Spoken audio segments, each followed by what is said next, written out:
Detroit Auto Parts is the official parts store of Redline Radio and home of our original studio.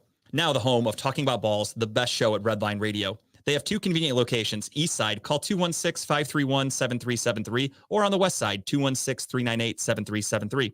Mention Redline Radio and receive 10% off of your purchase. Growing Wings Adult Services is the official sponsor of the old home for Talking About Balls, state-of-the-art Studio 2. Growing Wings Adult Services has over 7 years of experience with taking care of adults with disabilities. For more information, give Lisa a call today at 234-334-7547. Voted #1 remote guest by all of America at Dynatech. Talking About Balls. We're here to tell you that Dynatech is the best. As testified by many satisfied customers, their diamond saw blades are the fastest cutting and longest lasting. Customer satisfaction is how they measure success. Their engineers are always available to help you troubleshoot and solve a problem on your job site. Dynatech is the only saw blade company recommended by the pavement marking manufacturing industry. Located in Elyria, Ohio, Dynatech is committed to being the top diamond saw blade company around the world. Their products include saw blades, abrasive blades, pavement marking blades, core drill rigs, core drill bits, high-speed gas saws, masonry saws, walk-behind saws, tile saws, other construction equipment. They stand behind their products with a warranty and customer service that keeps their customers satisfied and earns us the ranking of best in the industry. Dynatech. Contact Dynatech today, 161 Reeser Court, Elyria, 44035, or call 1-800-446-9001, or visit their website, dynatech.com. Do you like NASCAR? Do you like collecting NASCAR items? No. Give Pit Road Diecast a call today if you want to go and purchase those awesome looking cars to add to your collection. They specialize in all the current and past, living and dead, NASCAR diecast and or model car kits. For all of your diecast needs, call 216-355-2347, mention Redline Radio, and receive 10% off your first in-store purchase. If you want to remember the good old days where you had internet to do your radio show, throw it on a t-shirt. Call Incredible Keepsakes. T-shirts, cups, binders, keychains, you name it, Incredible Keepsakes can make it and customize it for you. The official merchandise provider for Redline Radio LLC and all the show hosts. Call 440-242-9648 or go to their website, www.incrediblekeepsakes.com. As Diane would say, cherished moments are made to last forever. Are you remodeling your bathroom, kitchen, need new windows? Need a new desk for two show hosts? I was just going to say that, but I'm so glad you beat me to it, because you know what? Wiggins Construction Home Improvement does everything you need them to do. Residential and or commercial. Give Will a call today, 440-731-7654. And of course, tell him that Team Redline sent you. I talk a lot of smack here at Redline Radio, and you know what I'm not worried about? Getting some bad juju. That's karma. But you know what is great juju? The band Bad Juju. They're the official band of Redline Radio, covering all your favorites from the 80s and 90s. To book Bad Juju, call Chad Moon at 440-458-0209. I'm going to jump ahead to this one because I love Ohio Wheelman Series. They race cars. They're quick. They're fast. I haven't watched them yet, but I did see a video last year when Dave was showing it on Facebook, and they look pretty fun. Premier Stock Car Racing Series in Northeast Ohio, Michigan, and Indiana. Redline Radio is a proud sponsor of the Wheelman Series. Remember, we are still looking for 2024 sponsors. No better way to get your company logo on some of the fastest cars in the state. Not to mention, local racers are some of the most loyal people when it comes to supporting our sponsors. If you're throwing some old rickety chairs out the window and one of them happens to hit the sidewalk and you put a crack in it, call ACS, Affordable Concrete Solutions, LLC, to come by and check it out. Call today, 440-714-1987, or give them an email, affordableconcretesolutions.llc@gmail.com. Is your car broken down? Can you not start it? Is it not running? Do you have a tire that's flat? Give Tuffy Auto Care a call today. It's more than just a slogan. At Tuffy, we stand behind our work and promise it'll be done right. Period. Or guess what? They're going to fix it for free. Tuffy is located at 649 Leona Street in Elyria, Ohio. If you're looking to put on a Bob Marley album and not get arrested for the things you're doing while you're listening to it, you're going to want to go to Puff and Roll Vape and Smoke Shop. All legal all the time. Your one-stop shop for vaping, CBD, and Kratom in Elyria, Ohio. Your favorite local smoke shop located at 464 North Abbey Road. Contact them today at 440-444-4443, not 420. Ask for Dave or Dan when you mention Redline. You get 10% off your purchase. It's going to be getting cold here shortly. We're coming off a very hot summer, but is your AC not currently working? Are you afraid your heat's not going to work when the weather turns cold? And I'm going to power through that one because that's what we do here. Give Sensible Solutions HVAC Services a call today, specializing in service, maintenance, repair, and installation. 440-985-8387. That wasn't because Kyle couldn't read. It was because he was cold. He was shivering. So he's going to have to call and get his HVAC serviced. All Pro Freight Systems, large order freight shipping located in Northeast Ohio. One call hauls it all. All Pro Freight System located at 1200 Chester Industrial Parkway in Avon, Ohio. Ask for Matt, 440-933-2222. They can haul away your old chairs if you want to get rid of them. If you're interested in advertising with the station, get a hold of Dave at 440-503-0828. For all of our programming information, you can go to www.redlineradiolllc.com. Check out Redline Radio LLC on social media, Facebook, YouTube, Twitter, Twitch, Instagram, and LinkedIn. Want to take Redline Radio on the go? Download the Redline Radio LLC app at the Google Play Store. Ladies and gentlemen, we're going to reveal this year's 2023 NFL Picks winner. Way to reveal it. And I guess we're going to talk about the national championship game too. And we're going to get you ready for the NFL playoffs, including the Browns versus the Texans. All that and more on the playoffs.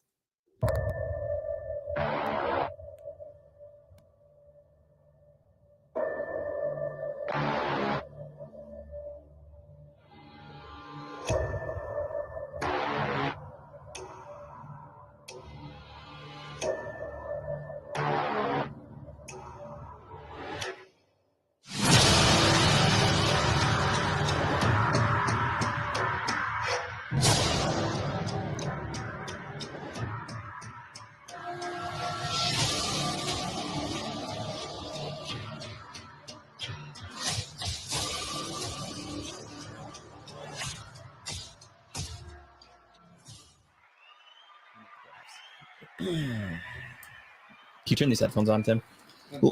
Yeah, I have no sound in these.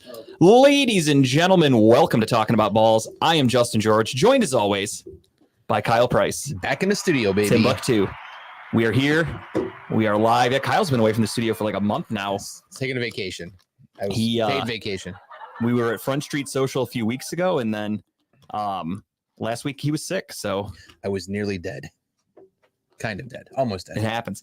I got a little bit of an illness this weekend. I had syphilis? Sinus pressure. Yeah, I had syphilis. That's everyone I'm talking to right now has the same issue with sinuses. I felt great. Like everything else on my body was perfect. It was just my face felt like somebody threw a fucking cinder block at my head. Did you do the were you congested? Not at all. Oh, okay. Could breathe completely fine. It was literally just a shooting pain that was going up like right under my eye sockets, and it started on the right side. So I was like, that kind of hurts, but whatever. And it also kind of was like affecting my teeth. So I thought, like, do I have like I've never had a cavity before. So I'm like, is this what a cavity feels like? I have no fucking idea what's going on with my face. And so it went away, and then I wake up Saturday and it's the left side of my face now, and it fucking killed. Like, no bullshit. We went to the Monsters game on Saturday night, and I'm sitting there in the stands, and I was miserable. My face hurt so fucking bad. I would order a beer while watching hockey, like double torture. No, I don't mind that. I like watching hockey live, and obviously the LA Kings. And I got like a Budweiser, and I'm just sitting there with my can. I'm holding it against my face instead of drinking it. And then I'd take a sip and I'd put it up against my face again because it hurts so fucking bad.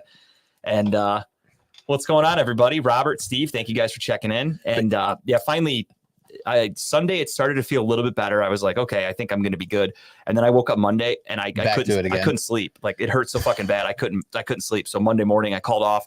I got a prescription. I got amoxicillin. Yep. It cures not only my sinus, but it also cures my syphilis. Nice. And I'm good to go. Nice. And I am better than ever. The only thing that sucks is good thing the Browns didn't win this week, because I would not be able to buzzball with y'all right now. Because you're on the amoxicillin. Not allowed to drink alcohol when you're on antibiotics. That's what Jess and I have been on. There was on that week that we were sick. We both I had huge sinus infection. Jess had huge sinus infection. Jess worse than I did. But everyone I've talked to, like you can see Robert in the chat. See, the problem with those is that'll pull the camera. Talking about, we're going behind the scenes here. We're talking about cans. My cans aren't working. But studio term. But yeah, so like Robert had cold, right? So a lot of people I know have the same thing, sinus infection. Jory has had a major sinus infection. Like he's congested though. I guess today. What's crazy is that they're not contagious. Right, they're not. So that's what's weird. Everyone's getting them, but no one gets them from everyone else, right? It's that damn vaccine. He went home today. He went home and did one of those neti pots. Neti pots. Yeah. Thank you, Tim. So he got to flush the little liquid through the nose and snort out or shoot out whatever gloop was inside your. Ladies and gentlemen, producer extraordinaire Timbuktu, behind the scenes, doesn't skip a beat. Didn't even know he was fixes there. everything. Yeah, if I didn't talk to him and break the fourth wall there, whatever it's called, you would have never known that he was even there. But I love breaking the wall and letting everybody know that. You feel back now? Yeah, I do. You hear everything now? I do. It feels good. Now I can actually hear myself. I can hear the sound. I can hear everything.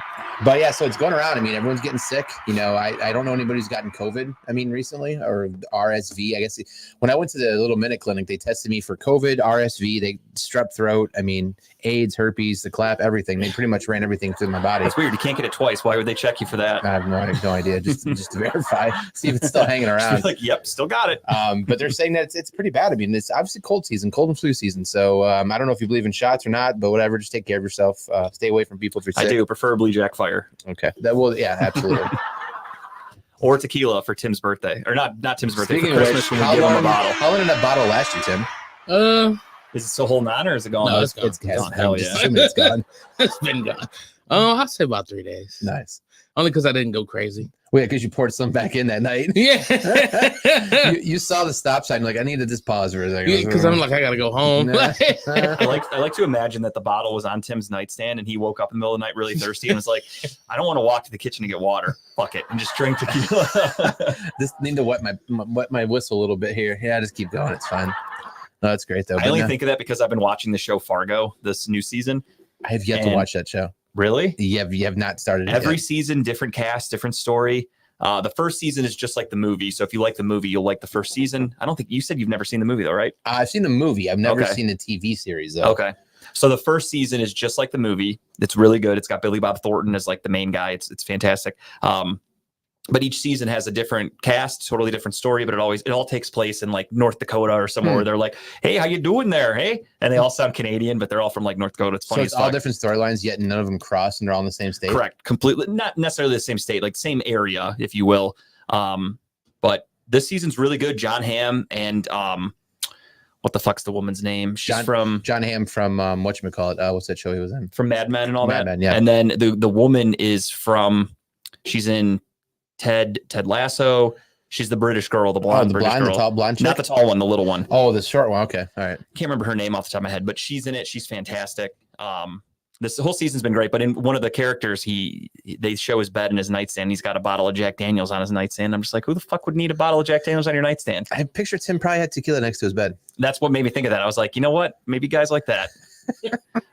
Better men than me, I guess. I couldn't do it. I just can't imagine waking up from like just being thirsty and parched and be like, yeah, I need another bottle of liquor. Or even like, I couldn't imagine just laying in bed with a bottle of Jack Daniels. Like, well, I'm going to lay here and watch a little nightly news. Let me pour up some Jack while I'm just lounging. Just get one of those long like Slurpee straws that like circle around and goes You right get into the your beer mouth. hat. You're just wearing 2 bottles of Jack. Like fucking, you're in Motley Crue. You're just drinking you it. start drinking, you see the liquid is slowly going through the loop-de-loops and coming to your mouth. Like, That's so actually not good. a bad idea. Over the weekend, I didn't do a whole lot. Well, you went to the hockey game, Am I right? crazy? Do I sound muffled? Oh, okay. Well, I didn't have sound in this ear for a while, but I wasn't going to complain. I didn't want to get yelled at. So now I got a sound in this ear. No, so it's we okay. love complaining. That's just what we do. No, Um, new year. We just have to make sure we just take it. We we complain in a fun way, though. Oh, okay. Again, other people, they go like behind the scenes. They'll complain on social media and like do Sure. subliminal things. Like you and I just bitch right on air. Sure. I think it's funnier that way. It's not even bitching. The vague posting, as we call it. Yeah, I don't do that. There's people that like leave Redline and they're like make posts about Redline after the fact. Like me, I'll say it right on the air. I don't I'm give never one fuck. talking about that station again, but here's a long post about that Yeah. station. I'm happy for everybody there, but let me rant really quick. And I'm just like, oh, I don't care. Like this table kind of squeaks. Let me complain about it right now. That's what I do. It squeaks when you bang it. That's what she said. Wah, wah. I want cornier sound effects for when we make jokes. Oh god, like I want stupid fucking like morning radio sounds. A little bell We'll whistle. work on that. Tim and I are going to sit down. We're going to work on the soundboard. We're going to add some new, very corny, like a shitty, not a drum roll, We but at least have to get to that's what she said in there somewhere, because that We could just, do that. we do that What she said. a lot could of get a comments Michael we Scott. say. Yeah. and then I need the what's the whatever that's Yeah, called. the drum. I lost it. I had replaced it with something else. Oh, was that what on there the before? fuck? Yeah. No shit. We'll work on that. The bullshit comment is a good one. The Yeah. bullshit one. Supposed to get that. I like it. I want to clear everything that the old producers have ever put on there. That's what Like I a want. long trombone. Like, Yeah, like we got to get rid of this. I want to get rid of the Stewie, you suck. Gone. Yeah, whose idea I don't was think. that? I think it is going on here. I heard it on Saturday, I think. Who was that? Oh, Yeah, it's on here. It is, yeah. Hit us with all the sounds that are on there right Yeah, now. let's Tim. go through 'em. Let's go through 'em. Let's tell This you which is our ones we want to BS ask. segment. Let's see what happens Yeah. here. So these are some of the. How many are there? It's a lot. Okay, Okay. then we'll go through 10 right Just now. hit a because we're not couple, gonna bore you. Well, they're pretty quick. Yeah. That's Mhm. one together. Yeah. Okay, that one's not bad. Yeah. God, that's a must. That one, go. I say Axe. Yeah, Axe, that one. It reminds me too much of Steel City. Mm-hmm. Mr. AKA. I can't That go one's got to be nowhere. on there, obviously. I like that. I like the Jeopardy's good. Jeopardy one's a good one. Gotta have the ding. Uh, I would say those last two. the suck and goners. the whole like ring in the wrestling bell. Yeah. gone. Attention hotline fans. No, That's a Lee one. yeah. I mean, that's that guy's one. Yeah, Can't mention it. we'll sit through these and we'll sit down and go through these at another time. They seemed like they were rushed. Yeah, some of them I couldn't tell if it was one or two. Women don't listen. That was recorded here, probably wasn't it? Yeah, Is that your that's something else. Well, we'll go through those. How many do you actually have? Huh? He said there's a lot. Like, how do you know which ones are what though? Red line. Some of them say the name on them. Really? Yeah, some of these buttons I can't even hit. Detroit No Auto shit. Parts That's yours. for copyrights.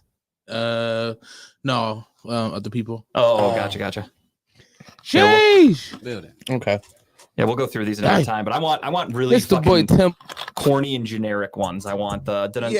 I want. Yeah, the That's what she said. Tim Buck. I want a ooga and like some horn noises and stuff. So we could talk about boners and I haven't even been back That's here. what she Oh my said for God. sure. Oh, he's looking through the fucking archives. Foul, sucker. Yeah.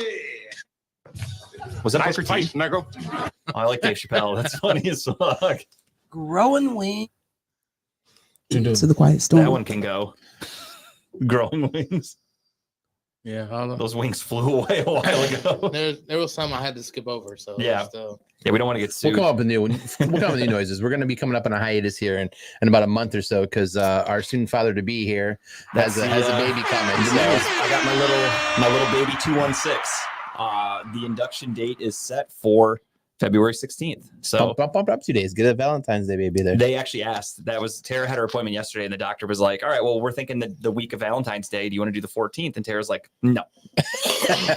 so y'all she's should like, come see me. She's like, "What about Friday?" That's what Tara texted me right away because I wasn't with her, and she's like, we're set for Friday the 16th," and she goes, "So you better fucking make Valentine's Day extra special." I was like, "All right, we'll figure something out." That's awesome. 216. I like that. But yeah, 216, little Cleveland baby. Meant to be. Meant I to sent be. that You to my do the mom. push gift and everything. What's up? The push gift. And No, everything. I just heard about the push present the other day, so I got to Yeah. look into that. I got her. I went a little overboard on Christmas, and I got her Gave some her a extra damn shit. baby. I mean, come on. Miss. Exactly. I mean, the gift that keeps on giving. But I got her a little extra for Christmas. I got her some video games for her Nintendo Switch because she likes to play that. And I was like, here, play this in the hospital, killing time when we're home and you're bored with the baby. Like, got her video games, and she was very, very ecstatic about that. So I feel Awesome. like I'll get her something else. So Also, Speaking of the Nintendo Switch, Push my presents. wife got me hooked on this video game called Disney Dreamland, whatever. It's a video game. It's on the Switch, but Okay. she plays it on the Xbox too. But I just started playing it. I thought it was a cheesy game. I've been playing it nonstop every night for the last week and because a half. Disney is awesome. I Yes. went there and I am Yes. a changed man. I agree. I agree.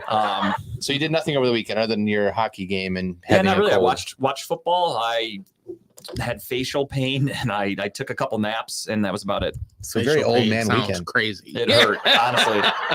It got me right in the eye, Tim, and you know how that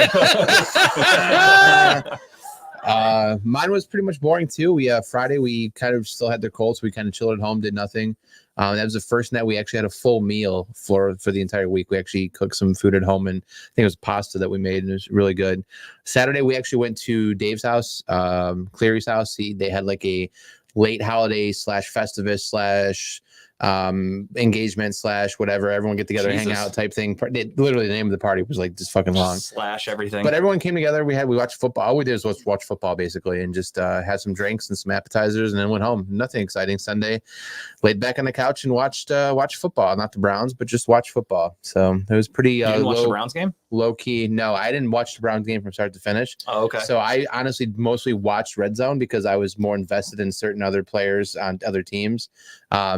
I kind of got highlights of the Browns on my phone, was checking in on it, but I didn't watch from start to finish because I knew what the game was going to be. I didn't watch any I of mean, it. I knew we were going to get our ass kicked, but I still watched Nah, more so just to see how they handled obviously you couldn't bench everybody. So Right. some of the starters, some of the key players had to play. So I Right. wanted to see how they were going to do that. And then seeing, Jerome Ford had to get carries in the fourth quarter because Pierre Strong got hurt. I was like, oh, fuck, Damn. not great. Don't Yes. like that. Yeah, that's not great.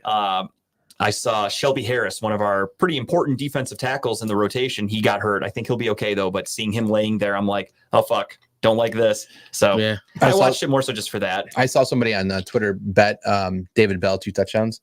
Yeah, that's insane. It's like plus like I think it's like was it 100? No, it's something huge. Going into the game, he had one career touchdown. So to think he's been in the league for now 2 years, to think that he'd have a game where he had two touchdowns. Someone screenshot. There was some crazy bets last weekend because So- a lot of people were playing the one teams of the players that never get touches. However, I always wonder if those are fake. I feel like they're Photoshop because if you notice, there's always something crazy that happens, and then someone's got a bet slip where Right. they bet it, and then like the money's cut off. It just shows you the odds, and then that's it. This So I one always was wonder this if one it's was a full one Photoshop. because it had like the full like bet ID at the bottom left corner. Mhm. Through FanDuel, if you bet through FanDuel, the Yeah. bottom that has like the whole bet number on the bottom left, and it had the money he won. Well, I I hope think that he- guy got his account hacked. He bet because it of for he that. bet it for $1. I think he ended up winning like a couple $1,000s on Yeah, it. Which is wow. good for him, right? I mean, yeah, that's a dude who But those are the kind of bets not you. known for scoring touchdowns. But those are the and kind then of bets to you get throw two. a dollar at, right? You throw 50 cents No, at. Just I to wouldn't see. even bet on that. No, I wouldn't. He said throw a dollar. He didn't Throw say a dollar. I- Just throw a dollar. It's I a literally stripper. would rather spend it on anything. I'd rather give it to a stripper, honestly.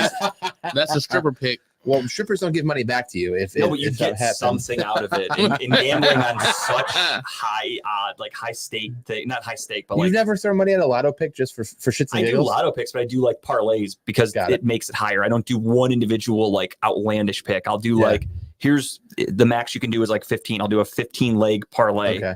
I'll do that, but Right. like a full fucking 2 touchdown David Bell. I wouldn't even look at that. There's some accounts I follow on Twitter, and I noticed that you and I follow some of the same ones. But there's some people out there who put these like crazy ass like especially first basket picks, Yeah. which is insane. The funny thing though is that it's all luck. These guys don't know shit because no. I follow a lot of them, but I tend to find them after the fact. So there's one dude that I follow that I noticed you follow too, and he made some quote unquote lotto ticket. He calls them when he makes his picks, and he did one. I think it was like the day before the Ohio State Missouri game. Okay. He had one, and it hit.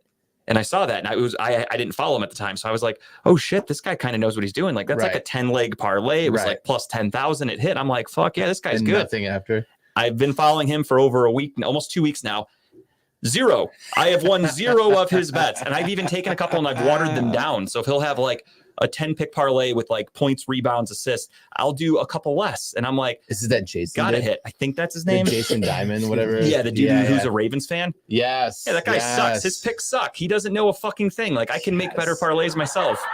I think I've picked maybe 3 of his, and I've come close because he does some of those. A lot of them are close. He does like those college basketball like win from 1 to 10 picks. He does. Yeah. So I've won 1 on those. It was a very small one though, but Yeah. and I've come close on a couple. So those are the ones I've kind of stuck with. But no, his NFL ones are off the chains. I eventually just started unfollowing these people. Like Yeah. I used to follow that Cody Brown guy. Don't follow him anymore. Cody Brown was good, and then now I'm watching his picks, and like everything just fucking loses, and I'm like, all right, you're out. You don't know shit.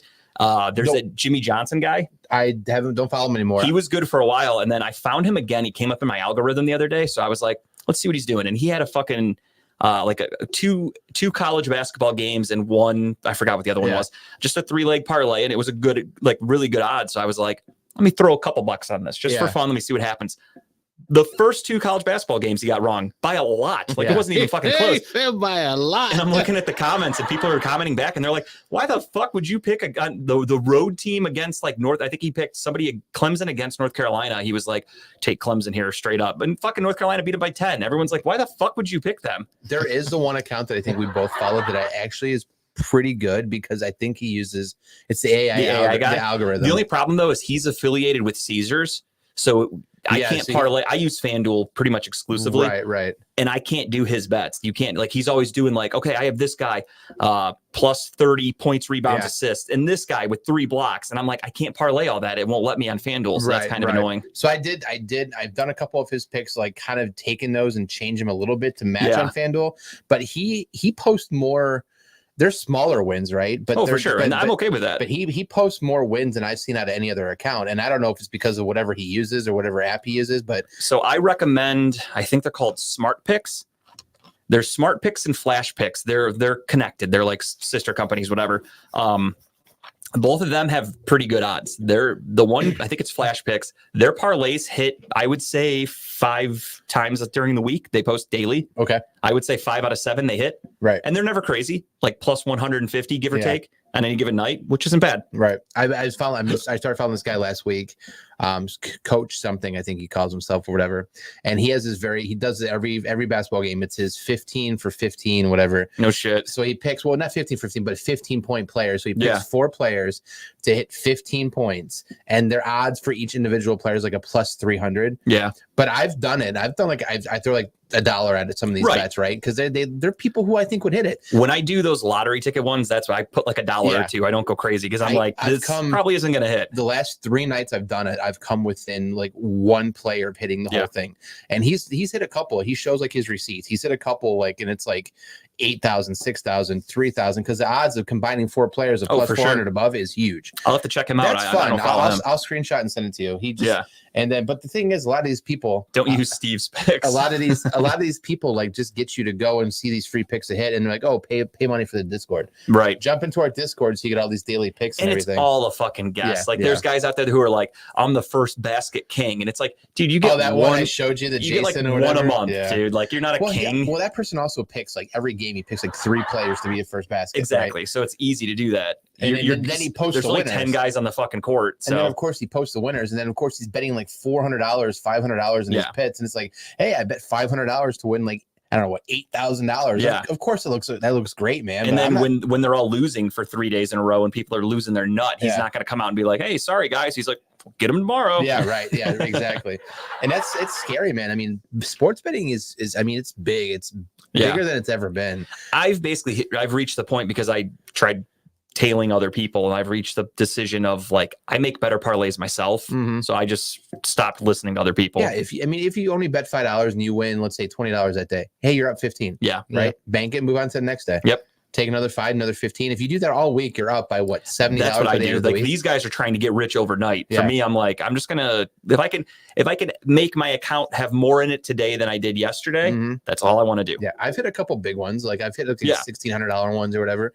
But those Yeah. are just those are not every day, right? No, not at all. They're But few and far When, between. when you hit, they feel good. You're like, shit, Yeah. fuck yeah. The deposit took the money, put it in the bank, and then when it everything, takes you another 3 months to hit another one, you Yeah. go, how much have I spent yeah, I think leading I've back spent- into this? I think I'm back to even again. Am I in the green or red right now or black? I don't remember what the fuck color it is. What Um, about you, Tim? What'd you do this weekend?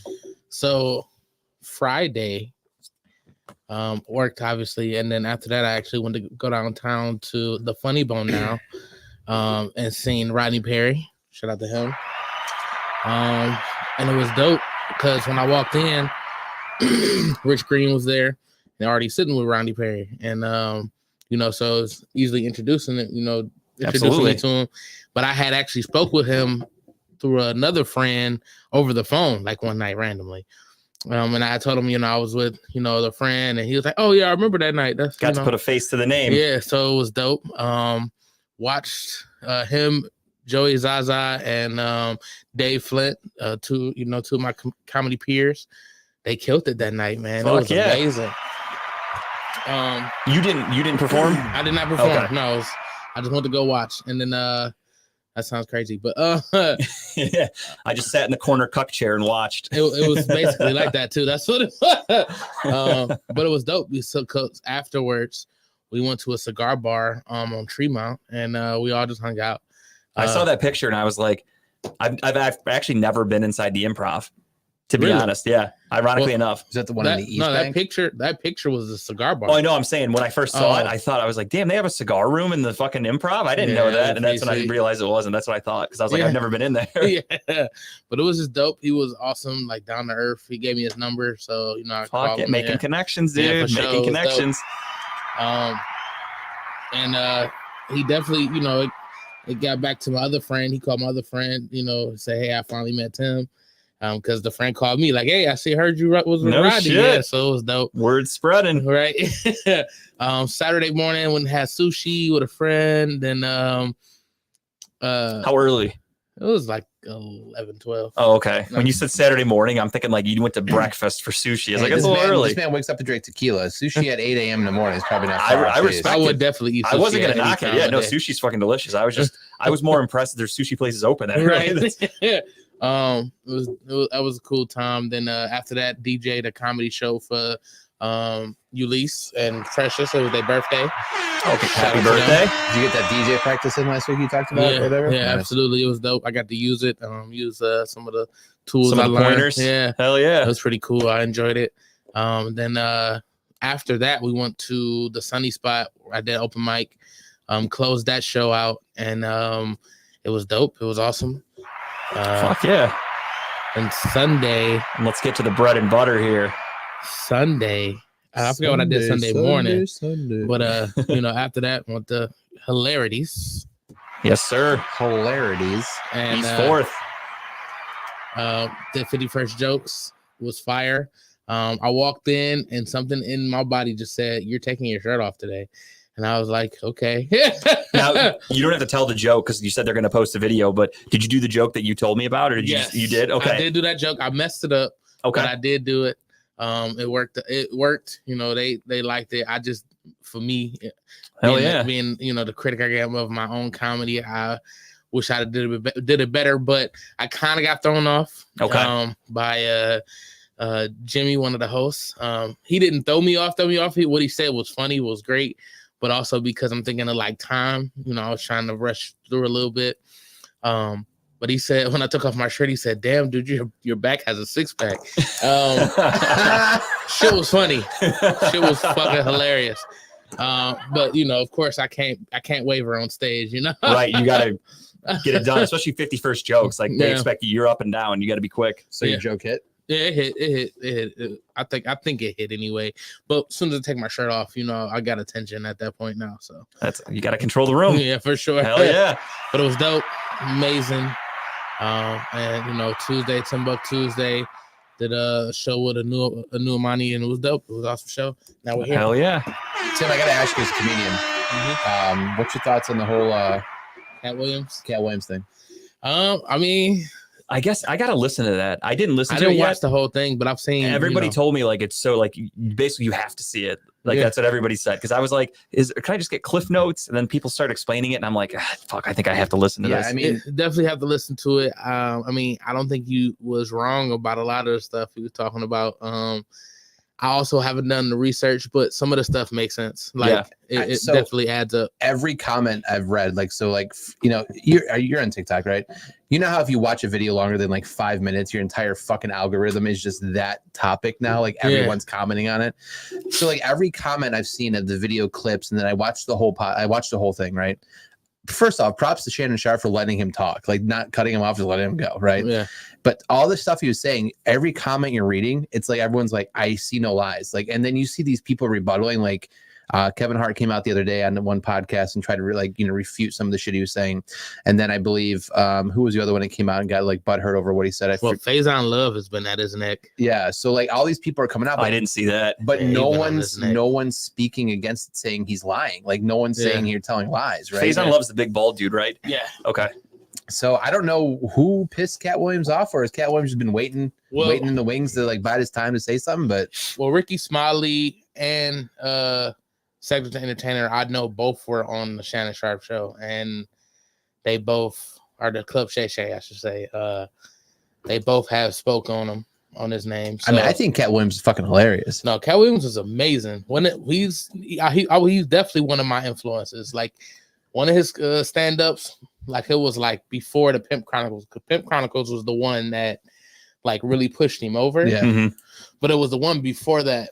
And oh my God, like me and my cousin still quote some of those to this day. Like, Like, he's fire. He's amazing. Everything he was talking about, like Steve Harvey, about some of the Something shit in he the water stole, here in like, Ohio. like Cedric, Right. like the Steve Harvey jokes he still like that was stolen from him. Said like we get it that people steal other people's jokes, right? But like they've come out and said I've never done that. But then like someone cut like a clip from like an old video of Cats, and then like a newer video of Cedric's, an old video of Cats, and a newer video of Steve, and then everything he said about Steve Harvey. It's like you look back and people are showing clips of it. It's like I'm not seeing lies. So I won't say they stole the jokes, but they were very inspired. Yeah.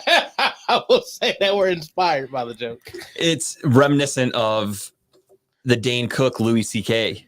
situation. I don't know if you knew about that. Mm-mm. So Dane Cook got accused of stealing jokes from Louis C.K. like right after Dane Cook hit his fucking peak, like he was the biggest thing in the world, and then he got accused of stealing Louis C.K.'s joke, and became like a huge feud to the point where Louis doesn't give a fuck. Louis is just a comedian; he doesn't care. So when Louis had his TV show, he actually did an episode where he went and watched Dane Cook perform at Madison Square Garden, hung out with him backstage, and there was just the two of them, and he just goes, "Why'd you do it?" And then Dane Cook just goes in and he's like, "You think I stole your joke? I think the joke was about having an itchy asshole." And Dane Cook's like, "You're the only guy in the world that has a fucking itchy asshole?" And he's like, "I used a different detergent, made my ass itch a little bit." He's like, "I wrote a joke about it." And Louis basically said the same thing. He's like, "I don't think you purposely stole my joke." He goes, "I think what happened is you were on this rocket to success and you just kind of sucked up some things along the way, and you maybe were inspired by something I said and took it basically just like that." And it was a really great episode. Like those are two of my favorite comedians. Truthfully, I know Dane Cook gets a lot of flack from people that he's like gimmicky or whatever. I like Dane. But when Dane Cook was peaking in like the early, like mid 2000s or whatever, what was that tour called back in the early 2000s? Starts with an R. He did. I just like his movies because I love everything about Dane. I think Dane Cook's fucking hysterical. He did first dates. Went and saw him at the Resurrection. I don't know, it was Resurrection. No. Something, but we saw him at Wolstein Center back in the day, me, Jess, and her parents. And I remember watching his thing and watching her parents' reaction to his jokes. They're like, they didn't get it. Me and Jess are fucking rolling, and her parents like, "Hey, what's up, Shane? Thanks for stopping in, man." What's up, Shane? But I'm more curious to see the fallout of this. Like, I'm more curious to see what more people respond to it, because like Cedric's already come out and said something. He's tried to I haven't heard from Steve Harvey yet, but I'm curious what he's gonna say, if anything, right? But and Cat Williams is hilarious. Not to say anything, to be honest. Especially because what I've heard from most people is that I haven't really paid much attention to it yet because I want to watch the interview. Anybody that's spoken out after the video so far haven't disputed anything. Yeah, exactly. Luda has. Oh, I saw Ludacris. He did that freestyle or whatever. I saw that. What he said about Luda was fucking hilarious, though. I didn't even see what he said. I have no idea what he said. Well, basically, he just said that every person who's he basically said sold their soul to the business, like to Hollywood, to like whatever, has been gifted these things in return. And he said that Luda basically, before he became bigger after the rap scene, he was wearing the mutton chops on the side, didn't have this the afro, had the fro, didn't have this woman he has now, blah blah blah. Suddenly sold his soul. Now he's in like 10 multi-million-dollar movies, getting these paychecks. He's lost his, basically he said all this stuff about Luda. So Luda came out and kind of refuted it and said, "I was bigger before that," or some shit like that. But he's like, every person who sold their soul has a light-skinned woman that they're married to, and like when that froze, they threw up all the pictures of every person he spoke of, and every person has the same color wife. I was like, shit, okay. It definitely looks convincing. Like it was. He's like, "I said what I said." I gotta watch it. Yeah, just watch it. And what's crazy about it is that Cat Williams is very well spoken. Like he didn't hesitate. He didn't stutter on anything. Like he just ran through everyone basically and said what he had to say and went on from there. So I'm curious if it not that he has to get bigger than what he is because it's Cat Williams, but I'm wondering if shit like his tours is definitely going up. Oh, definitely. I already saw that he's coming to Cleveland. Yeah, I'm pretty sure it's sold out already. If anything, what was he going? Wolstein Center, I think. Yeah, if anything, this is going to sell his shit out this year, where he's going to profit in 2024. I think. Yeah. Because it's controversial, right? He's the new Matt Rife, but with talent. But I mean, from what I and a little older too. From what I've seen, like the Friday thing with Ricky Smiley, Ice Cube has come out and said Cat is true. Like he sold Money Mike to us. Like Money Mike was a character, but he changed his whole character to fit how Cat Williams came out. Him in that movie is definitely iconic. Oh yeah, I heard him talk about that. He's like, I went to the wardrobe department and told them what I want to wear and like what it's gonna look like. He's like, I designed everything about that character. Yeah. So Ricky Smiley probably could have played Money Mike until Money Mike was eventually they realized recreated. He's gonna make it better. Yeah. And you want what's best for the movie. Yeah. Right. Yeah, definitely watch it. It's not a long one. I think it's like 30 minutes from start to finish. What, the Cat Williams? It was like an hour, I think, with Shannon Sharp. Dude, it's long. It's 2 hours. Is it 2 hours? So the one I saw, it's a Scorsese movie. It must have been like cut down because I watched I think 45 minutes of the whole thing. No, it's there must have been shit that I. That's like just him talking about Cedric the Entertainer. That whole fucking thing is long as fuck. Well, watch it when you get a chance because I'll have to go back and watch the whole thing then. But it was pretty interesting. I'll definitely check it out. Crazy. But anyways, I just want to get your opinion. Yeah, I mean, I definitely feel like I don't think he lied. What if Tim's just trying to get famous? He's like, fuck Cat Williams. That's funny as hell. I can't do that only because I'm a big fan. Hey, it doesn't matter. Anything for your career. Right. Can we get a Cat That's- Williams v Kevin Hart on a stage battle back and forth of comedians? That'd be fire. I did say I was gonna come out and be Fat Williams, instead of Cat Williams. No, but I actually was gonna lead with that too. At the 51st jokes. Like I'm only here to steal y'all jokes. That would have been great timing, but I didn't say it. Take advantage of the moment, right? Yeah. Absolutely. That's funny as fuck. Yeah, I saw Kevin Hart was like doing commentary during an NBA game and was trying to like make jokes, but to me, it wasn't that funny. Like, I don't know. Cat Williams won that round. Yeah, Kevin Hart's. I've only watched one stand up of Kevin Hart's. I think the ones he had on Netflix, or maybe two on Netflix.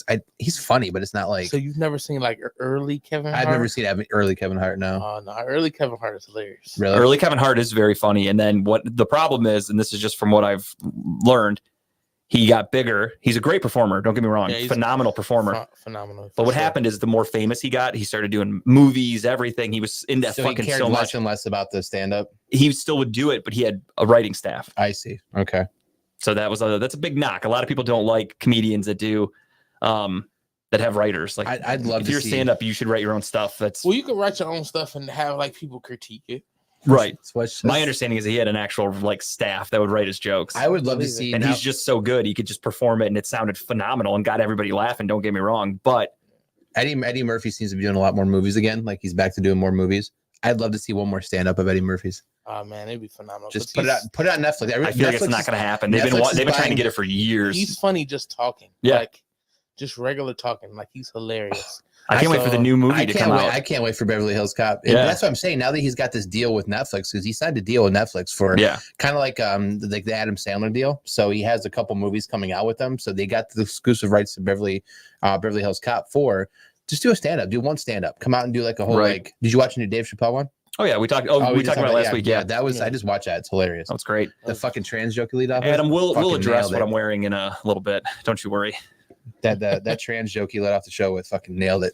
Everything about that whole set was just perfect. His Jim Carrey joke was literally iconic. Yeah, that was Like to the point where Tara, for whatever reason, Tara's not a Dave Chappelle fan. I love Dave Chappelle. I've seen every episode. I've seen him live. I've seen every stand-up special. Love him. She was scrolling through TikTok and somebody was playing that Jim Carrey joke, and it was somebody trying to shit on it about how he's like, oh, Dave Chappelle's punching down on trans people and this and that. So I let her listen to the joke, and then when it ended, I broke it down to her from a comedic standpoint, Yeah. and she completely understood it after that. I'm like, these people are just trying to get attention on TikTok by acting like it's a bad thing. I'm like, but that's one of the smartest jokes you're ever gonna fucking hear. yes. It makes you understand exactly 100%. what you certain people make you feel like, right? Yeah, what he said is perfect for the way people probably feel. And the way he transitioned right into the handicap part was Yep. fucking great. and that was another one. I saw some guys, It was phenomenal. That whole set was just Yeah. classic. some other guy's TikTok account that I saw. It somehow popped in my algorithm. I don't know why. It was him and his son. He's walking with his son, and his son's got some sort of disability. And he's like, oh, I don't know how to feel after watching that special. It makes me feel like he's making fun of my son and this and that. And everyone's like, it's fucking comedy, dude. Like, don't take it personal. Like, I feel like the year 2024 is going to be the against the woke movement. Like I think that I feel like everyone is starting to push back yeah, everyone's To the- sick of it. to Like, the bullshit, like your feelings, bullshit, this and that. Like fuck off. Like it's comedy. Do what you got to do, but we don't need to hear about it. We don't need to feel a certain way. You don't have to make us feel a certain way. I feel like this year is Facts. going to be the year that people push back to a point where it's like, okay, we're done with the shit, I right? have a good callback for cancel culture when I do Just the Tip tonight. Okay. So if you guys are interested, make sure you stay till the end, because my Just the Tip tonight is a great movie that really dives into how offended people get so easily this day and age. And it's kind of poking fun at that. So I'm very excited for that. Absolutely. Another thing I'm really fucking excited about, the Browns are in the playoffs, and they had to Feels face, so good. they had to play one last game over the weekend. They had to take on the Cincinnati Bengals, where they didn't play anybody. The Bungles. Myles Garrett, Joe Flacco, most of the offensive line, Amari Cooper, David Njoku. I don't think he played, or maybe he was out there for a few plays. He kind of got a couple tosses. The joke Defensively, I think he played a couple snaps. If I'm not Is there a mistaken. tight end room, not deep? Not really. We have. Just put a fucking fat lineman out there. I mean, we kind of did. We passed it around. I think Harrison Bryant played a little extra, but that's the problem is you only have a 53-man roster, so you can only like Myles Garrett wasn't active at all. They didn't even let him dress. So He was out there naked. no, yeah, they had him out there in indecent exposure charges. It got swept under the rug from TMZ, So but even though how cold it was still big. it was gigantic. He got accused of tripping a guy on the sideline with it. Mike Tomlin, somebody And on the sideline. he was standing in the crowd. It was so crazy. Huge dick. To 2024, we're gonna add a new season, nuclear winter. I'm okay with this winter. I think he's talking about we're getting nuked. Oh, I thought he just meant it's kind of nice out. Like it hasn't really snowed. I'm okay with that. I got one win on Houston on Monday. Let's double down and get another one. Okay. Let's not get this. What position did you play, Adam, with this eye stuff? The different. Oh my God! You know how bad I want to say it to a lot of people on fucking Facebook. Like, I'm so glad we got a championship. I'm like, where were you at? I didn't see you out I there. will say I say we a lot on Yeah. social media just because it's easier than every time I say like, well, the Cavs won in 2016. I say we won a championship in 2016. I say that, but You I were don't down say there. You gave money to the team, so it's I you. spent a lot of It's fucking you. money on that It's team. you. I just love busting people's balls when they say that. Like, Adam, the difference between what happened Monday and what happens this Saturday is that the Browns don't know the plays are going to be called before they're called. We don't have somebody out there scoping the Houston Texans to understand what their playbook is. There's a difference. I am allowed to say we because I'm 34. Technically, I'd be at the end of my career in sports. Adam, you're about 40, give or take. And those are kids at Michigan. Those are college athletes. So if anything, you could be their parents. You got that. But yes, I'm We'll so talk pumped- about the I'm game, So don't pumped worry. the Browns are in the playoffs. It's nice to be back. What, we were 2020? Took 2 years off in the playoffs. Had to take a break. Technically, 2021 was the last playoff game for the Browns. It was the 2020 season, but yeah, we played in 2020. Beat the fuck out of the Steelers, made Big Ben cry, made him retire. It was beautiful. Did he retired after that, right? Yeah. It was a storybook ending to a career. Yeah, I know Pouncey did. I couldn't remember if Ben retired that night too. Either way, they had no chance. I mean, let's be I honest. don't know if he retired that night. Well, I mean, like after that game, that was his Yeah, last that game. was his last game, though, I believe. I could be wrong, but I think I'm right. I don't remember if he came back or not. I really don't remember. They've been irrelevant, truthfully, the Steelers, and they won on Saturday. We'll do that. Honestly, the Browns game, there's really not a whole lot to break down. Overall, 99% of the players came away healthy. We're looking to Houston. That's pretty much it. The Browns knew they had nothing to play for. We're not out there to try to pad stats. Nobody gives a fuck. We understand that there's a bigger picture at hand. We want to win a championship. We don't give a fuck about individual awards like the Steelers for whatever I'm reason. glad we were able to sit people because we needed the extra week. I know we For sure. and a lot of players, and now we're starting to see that people are coming back getting ready to play this Saturday. And We needed the week of break. it's beautiful because the Browns had an early bye week. They were like week 5 in a 17 game season. That's early as fuck. So stupid. So our players have been just playing every week, grueling, dead tired. And what really lucked out for the Browns is we won on a Thursday night, clinched. Then it took 10 days for the next game on Sunday. None of them had to play. Yep. And now they don't have to play again until Saturday. So basically they've gotten over 2 weeks off. That's huge. It's huge for them to get out there, make sure they're healed. I still saw Cooper's not practicing, but he probably won't practice until like Thursday or No, he's Friday. good to go. Yeah, I know. Yeah, I I just know he think wasn't. something- Yeah, they interviewed him He wasn't today, and out he there goes. today. He said if they needed me on Sunday, I would have been able to play against the Bengals. Moore's healthy. It looks like too. He's cleared. Yeah, he's good to go. Myles Garrett's good to go. Not that there's anything questionable, but he Still didn't no practice Dustin yesterday. Hopkins though. That's the other Hopkins thing. is more than likely out. Yeah. It's going to be Riley Patterson. More than likely, no Grant Delpit. He was designated to return, Yeah. but the odds of him being cleared by Saturday are slim. If anything, I'd say, assuming we Pitch count? win round 2. Let's hope we win. That's what I'm saying. But Baker could he? Mayfield had Tom Brady stat line. Baker's gonna come down to earth this weekend. I don't know. What was his stat line? Was he talking about the Steelers game? I don't know. Baker Mayfield had Tom Brady's stat line, only 2 to do it. Oh, he's talking about the Pittsburgh game when he beat him in the playoffs, I believe. Right. What was the stat line? I don't remember Tom Brady exclusively throwing screens. Tom Brady throws the ball downfield.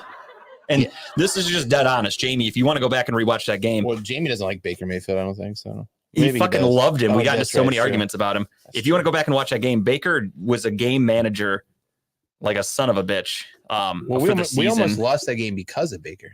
Baker has Tom Brady's stat line. Oh, Only 2 to do it. Oh, for this season? Jamie, can you speak in clear sentences so we understand what you're Yeah, talking I don't about? know what you're saying. He's like fucking speaking in hieroglyphics. He's over 4K yards, 25 touchdowns, little interceptions. Okay, so that's a Tom Brady season. Cool. And that got 8 wins and they barely made the playoffs. So kudos. I think he threw for like 125 yards on Sunday in a game they needed to win. He shit the bed and they barely beat the Carolina Panthers, who are the worst team in football. So yeah, it's going to be enjoy your weekend, Baker, because your season ends on Sunday. Watch him catch him off guard. Watch him go in there and fucking beat the Eagles. It's in Tampa. The Eagles are just not playing good. I mean, No, they're playing terrible. If anything, it could be a time where they do catch him off guard. I mean, I'm It's- just saying it's anything is Baker, possible. I'm The being last honest. couple of games, the Eagles have not looked like the Eagles at all. It's Baker. Let's be honest. We'll talk about all that though. We're gonna give you guys a little preview of the playoffs. I posted on my Facebook page earlier. If you guys want to join CBS, we're doing another playoff pick'em. This one is not a survivor pool. This is just a straight up pick. So it's going to go for whoever gets the most games. I think that's going to be a big deal. That Jalen Hurts hurt finger. I got a buddy that's an Eagles fan, and I texted him on Sunday, and I was like, "Oh, that's not good." Jalen Hurts. Did you see the finger? It was all crooked as shit. Fucking looks stupid. And he's like, "Well, it's not broken. It just got dislocated. He'll be fine." I'm like, "Yeah, let me know when that's not a problem It's like on a throwing his, hand." His other finger's like this. This one's like out like this or whatever. It's like it's bent. And my buddy tried to tell me, he's like, "Well, he's fine. He didn't miss a snap." And I will go, "Yeah, he went out there, threw an interception, and then got fucking benched for the rest of the day." So I feel like it's kind of a big deal. But we'll break all that down in a little bit. But yeah, look up that link that I posted, CBS Sports. I think I called it Talking About Balls Playoffs 2024, something like that. You guys can play along. Again, we're just doing, it's not a survivor poll, it's straight up picks. It's just going to go over whoever gets the most right. It wouldn't let me make my own tiebreaker on there. So I just did what they suggested, which is the Monday Night Football score closest to the score is going to win the tiebreaker if there is a tie. So play along with us if you want. Winner will get a guest spot on Talking About Balls. Come So play with us, please. come play with our balls and join our show. Possibly. If Kyle, myself, or Tim win, then you guys can all eat a dick and you're not welcome on the show. So beat us. Off. That's it.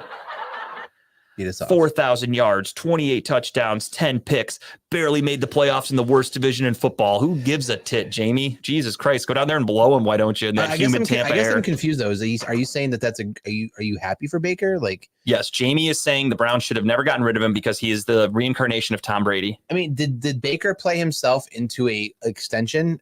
I believe so. Did Baker have a good season for himself? Yes. Did Yeah. he bet at himself and he came out on top? I believe so.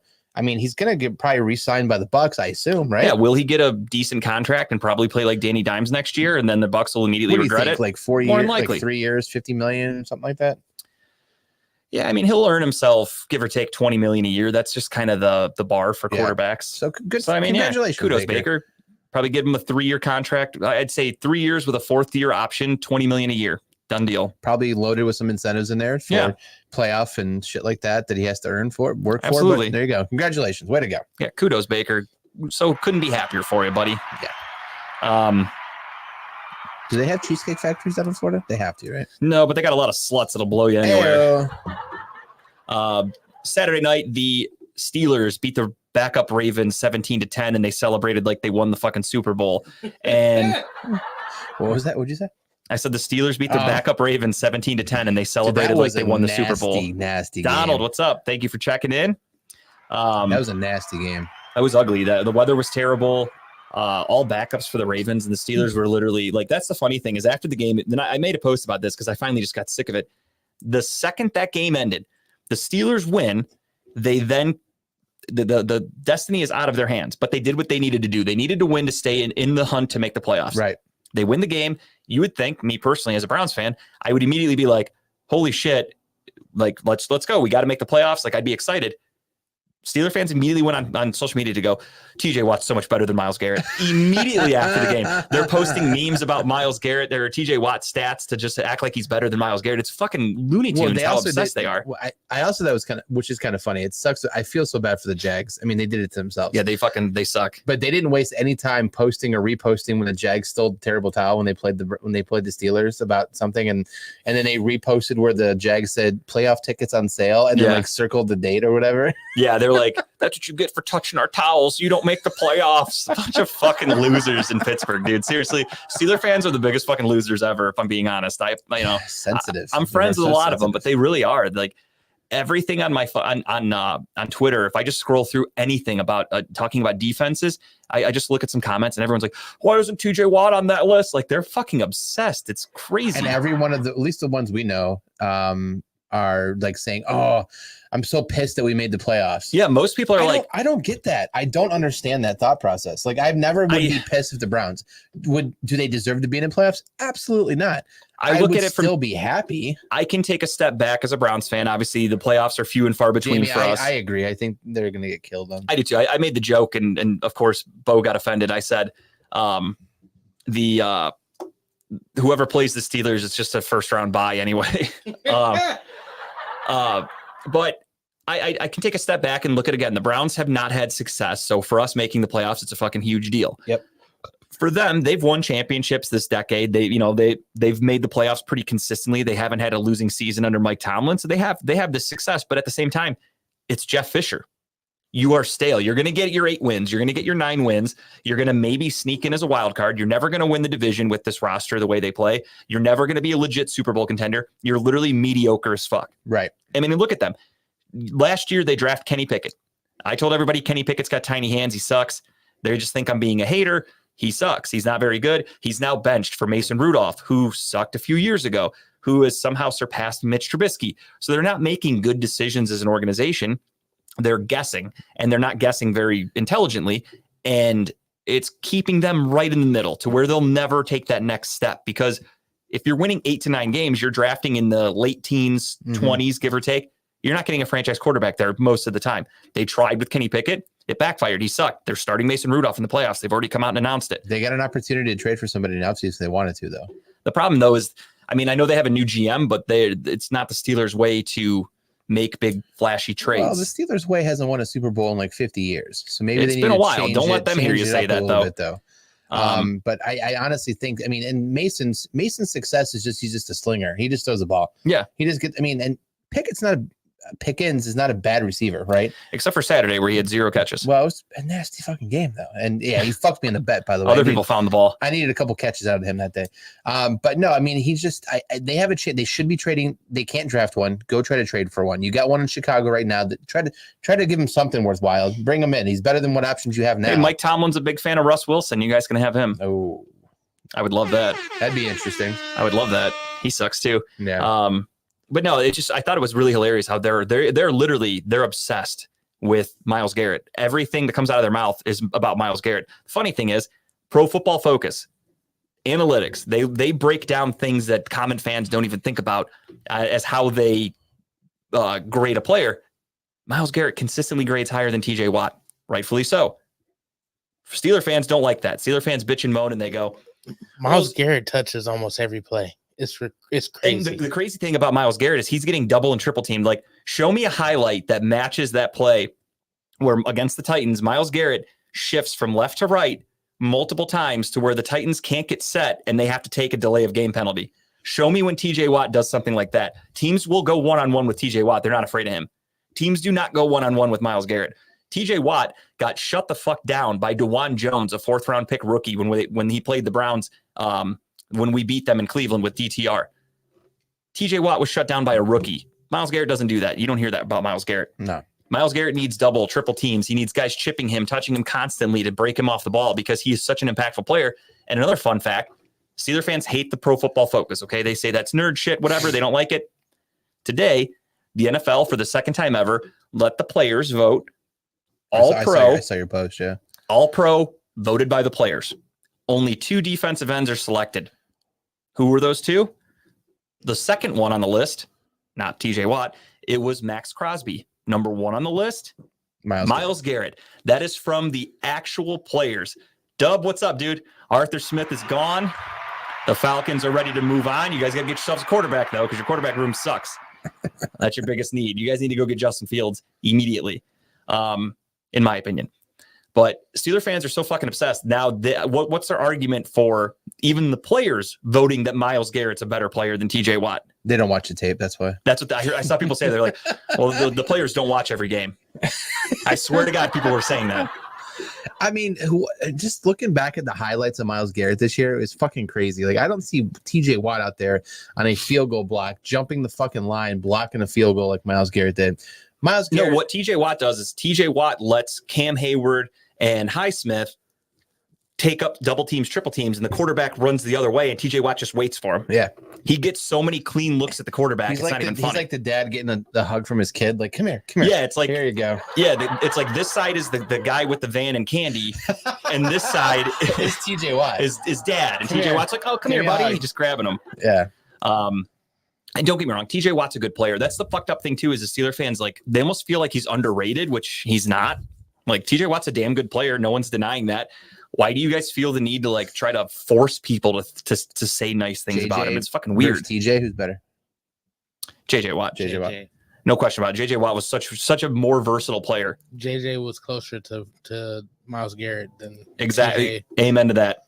JJ Watt was a game wrecker. TJ Watt is good, but again, when Cam Hayward was out, TJ Watt wasn't as effective. Well, yeah, if you because take away Highsmith, TJ Watt's not as effective. TJ Watt by himself, not that great. Myles Garrett, I'm a Browns fan. I can say this. Our defensive line for the last like 5 years has been pretty shitty. I'll be dead honest. Jadeveon Clowney, in his 10th year in the NFL, way past his prime, was the best compliment Myles Garrett's had. I think Smith's done pretty well though this year. Oh, I'm saying before this year. Oh, I see. And Myles Garrett's put up Hall of Fame numbers. Do you think they sign Smith to another deal next year?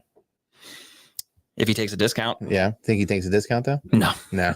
Most NFL players don't take discounts, especially when you're at this age. I mean, I don't know how he is with his money financially, how set he is, but a lot of these guys are like, this is my last chance. Zadarius Smith is like 30 years old, which is in the NFL. It's Even if old they as get fuck. that But then close, he and might then- stay for that reason though. Which I hope. I mean, if we keep Jim Schwartz, you obviously have Myles Garrett locked up. You have camaraderie with everybody. Do the I would Browns love go it. throw some extra money at Schwartz and say, hey, we want you to stick around, make it a little more interesting for him to stay here? No, he hasn't gotten interviewed. Nobody's asked for an interview. They don't have to give him anything. And realistically, you can block an interview. If a team says, if a team requests permission to interview, you just block it. You're allowed to say no. That would suck. That would probably kill the morale though. And that I don't think they would. So far, no one's even asked for Jim Schwartz. Hmm. So I'm confident he's not going anywhere. I'm good with that then. Yeah, just keep it under the radar. It's a new day and age where teams just want young, up and coming coordinators. Yeah. Jim Schwartz has been a head coach before. He's been in the NFL for 25 years. He's not a spring chicken, so I feel like he's not going anywhere. I'll tell you what, the one hiring that could potentially happen that scares me, and I saw Ken Carmen say it too. Bill is Callahan's son. Callahan's son, yeah. Yeah. Him going to Carolina potentially if he gets that job, maybe bringing dad with him. Yeah, I mean that one you can't block that. You got to let the guy go coach with his son. That's fucking awesome. Absolutely. That would suck to lose him. It would be horrible to lose him, but I also like to think that Bill Callahan has somebody on this staff that's learning from him. The players have learned from him. That hopefully it's a smooth transition. Yeah. I mean, let's be honest. The offensive line the last year or so hasn't been the greatest, but it's injuries probably, but it's okay. I mean, the biggest thing too is you have two All-Pros in Wyatt Teller and Joel Bitonio. As long as you have those two, your offensive line is going to be pretty damn good. Yeah. Yeah. So I'm not too worried about that. But yeah, so the Steelers win 17-10 over the Ravens backups. The Texans win 23-19 That was a over. fun game. Very fun. Unfortunately, the Colts had a backup quarterback in Gardner Minshew who threw a shitty pass on fourth down with the game on the line. And everybody tried to blame the running back, but that was a horrible pass. It was a bad pass. I felt so bad for the running back who kind of almost had it. He almost had it too. And that was a first down. It's not a touchdown. Oh, for sure. I mean, it was easy, but the problem is that like watching from home, everyone has that thought of if it touches your hands, you catch it. Yeah. I somewhat agree with that, but put yourself in their shoes. These are professional athletes. They're moving at a speed that we cannot fathom. And they're getting hit. If we took hits like that, we'd be knocked out cold. Like we're not used to things like that. These I guys think do Tim it. could take a hit like that. I'd pay to see it. That's okay. I don't have to test it. I don't have to test the theory. You don't think you can take a hit from Myles Garrett just standing there? Oh fuck no. Hell, did you see what he did to that car when he got in a fucking accident? You don't stand a chance, dude. Sorry. I mean, if it's like a just like a drill, Yeah. I would do it. Like you got to stand blindside to Myles Garrett, right? No, So you're not the quarterback. blindside. Fuck no. All I can say is, yeah, Fuck no. watch. That's whiplash. I think it was Jackass number 3 when Johnny Knoxville gets hit from Jared Allen. Oh, I remember that. Yeah. Oh, he got fucked up. I just look at that and I go, that's an average human getting hit by an NFL Dude, I player. used to love that show. Not to get too on tangent, the Joe versus Pro. Oh, pros versus Joes. Yeah, Pros yeah. versus Joe. Spike. That used to be fun to watch. Like these regular people get out there and go against And the those- athletes. A lot of those guys, if they were not athletes themselves, got fucked up and Yeah. had no chance. Oh yeah, dude, it was hilarious watching that show. So that's what happens to the average man against football players. But back to what I was saying, though, like that guy's running full speed. He's a backup running back. First and foremost, bad call by Shane Steichen for Yeah. having. Why isn't Jonathan Taylor getting that ball? No idea. Your was he season, hurt? I thought he was a little. he got hurt, but he came back. He Okay. played through I it. know he's a little hobbly on the side there for a little bit. But so I your wasn't season sure. is on the line, and your play call is to your third string running back to catch a pass from your backup quarterback. Maybe that was the whole play. Was that they're never going to think we're going to throw it to him. And boy, did they fool nobody because it went exactly as the Texans Well, you wanted. try to outsmart everyone, but you outsmart yourself. That's great. And that's the thing. I won't get too far into it now because we're going to talk more about it later. But the Browns played the Texans this weekend. And don't get me wrong, I'm not fully confident. I'm not going into this like, oh, yeah, we're going to whip their ass. Like I'm being smart about it all.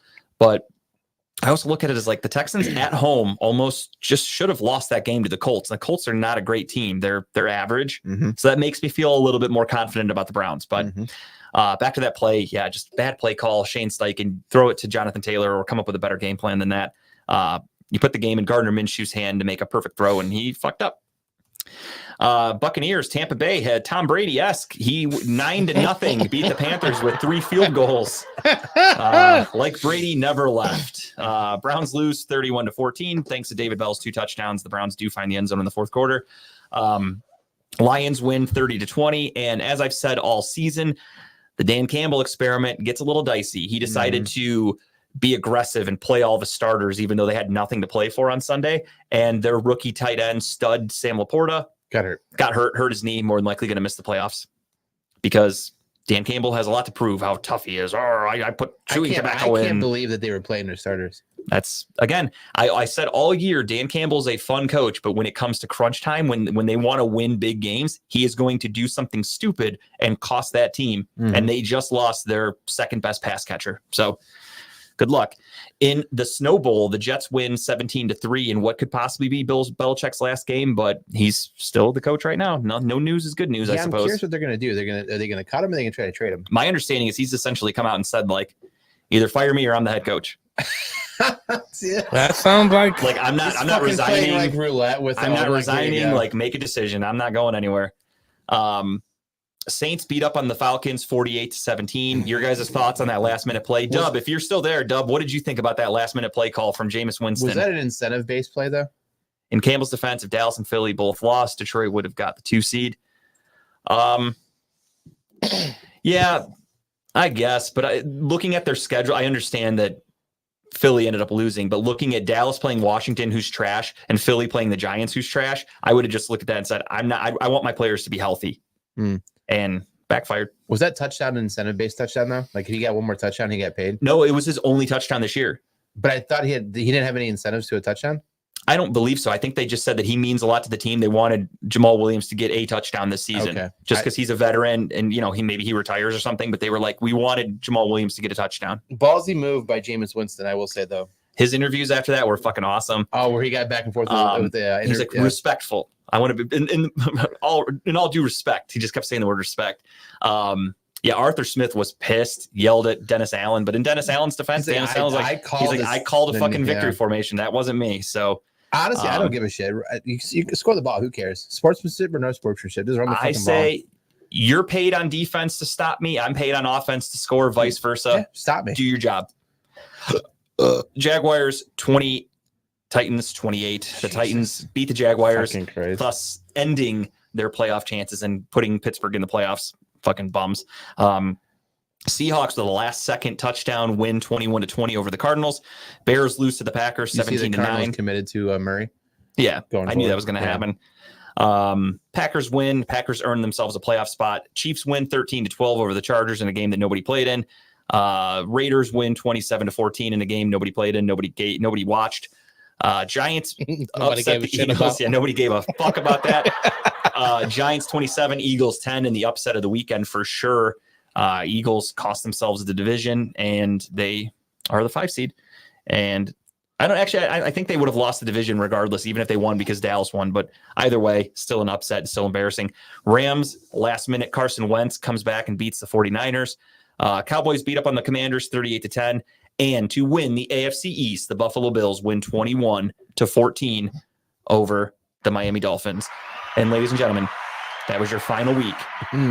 And with that being said, it's time to look at the stats. Who came in first place? Tim, could you put those stats up for everybody there at home? Tim magically lost the stats, just so you know. Luckily, I got him. I got him here. In my opinion, Steelers and Browns are both going to have a rough week. I disagree, Donald. I really do. The Browns played the Texans really well last time. The Texans are pretty banged up on defense. And rookie quarterbacks, statistically speaking, I follow a guy who goes deep into analytics stuff. Rookie quarterbacks struggle in the playoffs bad. Like the odds are like damn near slim to none. Rookie quarterbacks have a good chance, especially in their first game ever. Jim Schwartz, I trust him. This defense, the Browns defense is good. I know they haven't been great on the road, but this is different. Playoff football is way different than regular season football. So I trust that for the Browns. Steelers, I agree. The Steelers, I don't think have a chance. No TJ Watt, no chance. Their offense stinks. The Bills are going to be able to score all over. As long as Josh Allen doesn't turn into a turnover machine, I think they're in good shape. But yeah, as you can see there, ladies and gentlemen, 174-103. I went over 100. I was kind of bummed about that. Kyle, 166-111, comes in second place with the silver medal. And the bronze medal goes to Tim with a valiant effort, 164-16. He was only 2 games out of second place, man. I almost threw the entire fucking thing away this past weekend. I had to swing big. I hit, I think, 1 or 2 of them, but I had to swing big. I had to go big. Oh, we got it. Donald's a Browns hater. That's why he said the Browns are going to have a rough week. I mean, I'm in a group chat with my friends where it's me, my uncle, all my draft buddies, and then now there's some younger dudes that are my new draft buddies, and they are fans of, I'll go down the list here. Obviously, my uncle's a Browns fan. We have Matt, Cowboys fan. Mike, Brian, and Pat, Jets fans. Zach is an Eagles fan. Jake is a Jaguars fan. Craig's a Seahawks fan. And Dylan is a Raiders fan. So Cowboys and Browns, only teams to make the playoffs. The other guys are bitter as fuck. So they have been talking. Yeah, but Buffalo has a better record against the Browns. We're not playing Buffalo, though. Yeah, what does a Wikipedia nugget of information have to do with anything? In the last 4 years overall, they have a better record against the Browns. Okay, but we're not playing. It's like Browns I also like pepperoni on my pizza. It doesn't have anything with the Browns game this weekend. Browns have a better ranked defense this year than they did in the last 4 years. Does that not count? Browns have a top passing offense right now with Joe Flacco. They didn't have that in the last 4 years. Does that not count? There's also a lunar eclipse this year too. That counts. It's a leap year. Yep. Leap year, yeah. I'm I'm just naming things that don't matter for the game. Yeah, I don't know. I don't know what that has to do with anything. That has literally nothing to do with the playoffs. I'm guessing Don's a Bills fan. I'm going to take that away from that. I don't know. I don't dislike the Bills. I don't either. That's why I don't know why he's bashing the Browns and the Bills. I'm a Bills fan until they have to play the Browns, and I'm not a Bills fan, but I'm a Bills fan. Good for them. Truth be told, I'm not worried about going into Buffalo. I've won a lot of money off the Bills this year because your quarterback just throws interceptions every fucking game. Yeah, I am not worried about if we have to go into Buffalo at some point. Trust me, that does not scare me one bit. That team, again, tons of injuries. Pretty sure they'd come to us. No, they're the 2 seed. Oh, they wanted to fucking. Yeah, they won the division, so we would go to Buffalo. Fucking Miami. But I mean, that's a quick drive. Doesn't bother me one bit. Yeah, so I won. Congratulations, sir. Thank you. Congratulations. It was a good season. Thank you, everybody. We haven't decided a punishment. I texted with the guys today. I want to be fair because I won. I don't want to come up with the punishment on my own and just be like, well, since I won, here's what you guys have to do because we haven't decided on anything. Hot wing challenge. And if they want to, that's, again, I texted them. They can vouch. I sent earlier. I said, let's brainstorm punishments. Didn't you almost die? No, they all got sick, though, afterwards, ironically enough. But then I got a sinus infection, and the most shit I'll eat is, like, Tabasco sauce. That's, to me, even a little spicy. Tabasco sauce is disgusting. I just meant I buy the garlic Tabasco because it's a little less. The Chipotle one is good. Never tried it. I don't like hot sauce, dude. I'm telling you, I'm a bitch when it comes to heat. I'm a bitch. I'm a bitch. I'm a lover. I remember one time I bought a bag of those Takis or whatever they're called because I didn't know that they were Takis hot. are disgusting. Well, I just saw that they were blue, and I'm like, oh, it looks cool. I'll try those. I fucking took a bite. I was on fire, dude. My fucking head was sweating. I threw that shit out. That was disgusting. They stink. They smell like throw up. Like yeah, they were disgusting. I didn't know what they were. I thought they were like mini tornadoes that you would get from like Speedway on the roller. Like, I didn't know. and they were blue. They look cool. So I want to try I 'em. do love tornadoes. They're They so good. burnt the fuck out of my mouth, and I was sweaty. Oh, it was garbage. But yeah, if you guys want to do a spice challenge, whatever. Again, I said we're going to brainstorm an idea, and we're also going to brainstorm an idea. We both get punished? Is that There's how it works? there's a second place Oh. punishment, which is a little less than the third place All punishment. right, I'll eat honey barbecue wings. Oh, Donald's a Steelers fan. Okay, Oh, go fuck yourself. that Alan. makes sense. So he Respectfully. he brings up the Browns and the Bills record against each other. Meanwhile, the Steelers are playing the Bills. What does that have to do with the Browns at all? So you're rooting for the Bills this weekend, right? Well, unless somehow the Ravens lose this week, which they don't play, the Browns wouldn't be facing Buffalo anyway, so it doesn't matter. What does the Jumanji numbers say? We need Grape for this. I think Grape has been upset with me. I feel bad. Oh, you pissed him off? On accident, I think. Yeah. He invited me to. He was doing a Christmas show, like an outing, a few weeks ago, right after Christmas or right around Christmas, and it was a Friday night. And I told him that Tara and I would come, and we ended up going to the Zoo Lights with my niece. So obviously, you got to go hang out with family. I Priorities, can't man. control it, and I even told him I was like, He'll "Hey," be fine. Well, I've noticed he's been a little spicy with me. I think. I don't know. I think he'll be all right. That's but great. It's great. Spicy meatball. I've never been on this side of great before. I've always been, we're so cordial and cool. I feel bad. I really do. I apologized. What do you say? I meant Houston. Oh, Houston and Buffalo, or Houston and Cleveland. I think our record against Houston is We literally beat them last year. We beat them this year. So I don't know what Donald's talking about. You might want to check your Wikipedia. I think it's a little off. The Browns and Houston don't play that often, and we've beat them the last two times. Kevin Stefanski's literally, here's a fact for you, Donald. Kevin Stefanski's undefeated against the AFC South. That's one you can look up. Here's a fun fact. So It's how- 50-50. Browns and Texans over the last 4 years, the Texans have the better record, even though Kevin Stefanski's never lost to the AFC South. So Here's a fun fact. I don't know where you get your stats from, but It's the 7-7 split. We've No. lost 7, we've won 7. he's definitely a Steelers fan because they come up with stats that don't make any sense. That's what it is. That's what it is. I've seen that before. Like the TJ Watt stuff. They're like, well, he has a pass defense and Myles Garrett has one less. So Stefanski 10-0 versus the AFC He's South. undefeated against the AFC South. So that's why when Donald said that the Browns and Texans have been beating To us, be I'm like, fair, how? it's also been the worst division in the last 3 years too. Just saying. Sure. Just throwing it out No, there. I agree with that. Just throwing it out there. But a win's a win. Oh, I'm not disagreeing. You can only play who Goodell tells you to. I'm not really that worried about this game. CJ Stroud scares me a little bit It's a for playoffs. sure. I always have in the back of my mind, how are we going to fuck it up, right? But we have the pieces. We have in Flacco we trust. We have a veteran group. We have a hungry team. And at the end of the day, we have the best coach in the NFL. Kevin Stefanski is going to win Coach of the Year. We have the philosopher JOK on the defense, spitting rhymes. We've Throwing got down words of wisdom. Myles Garrett, who I feel like is going to have himself a fucking day. I think he's ready to explode. He hasn't had a sack since we got Joe Flacco. He's got to welcome CJ Stroud to the Welcome NFL. to the NFL, kid. Welcome to the playoffs. Welcome to real football. Because that's the thing, too. Not saying it's going to happen this year. Lamar Jackson, What's up, Dave? MVP, one of the best players in the NFL. In the playoffs, Lamar Jackson's a fucking stiff. He's a bum. He's consistently been bad. Overall record in 4 years when playing twice. It's not true. What does that even They're mean? 7-7 against each other, man. We don't play the Texans twice in a year because they're in the AFC South. We play them once unless we see them in the playoffs, and we've never seen them in the playoffs. So I don't know what this guy's talking about. In the last 4 years we played them, we beat them. Right. No, I'm not disputing that. But he said when you play them twice in a year, we've never played the Texans twice in a year before. We did go on a what? We did go on a 5-game losing streak against them back in 2008, 11, 14, 17, 18. But in 20, 21, 22, and 23, win. Well, Donald, if you fire up that flux capacitor and we jump in your time machine and we go back to when the Browns were losing 5 in a row, then maybe we don't have a chance on Saturday. I mean, this is what my Google machine tells me. It could be wrong though. You know, Kyle caught a different fever. He caught a real fever.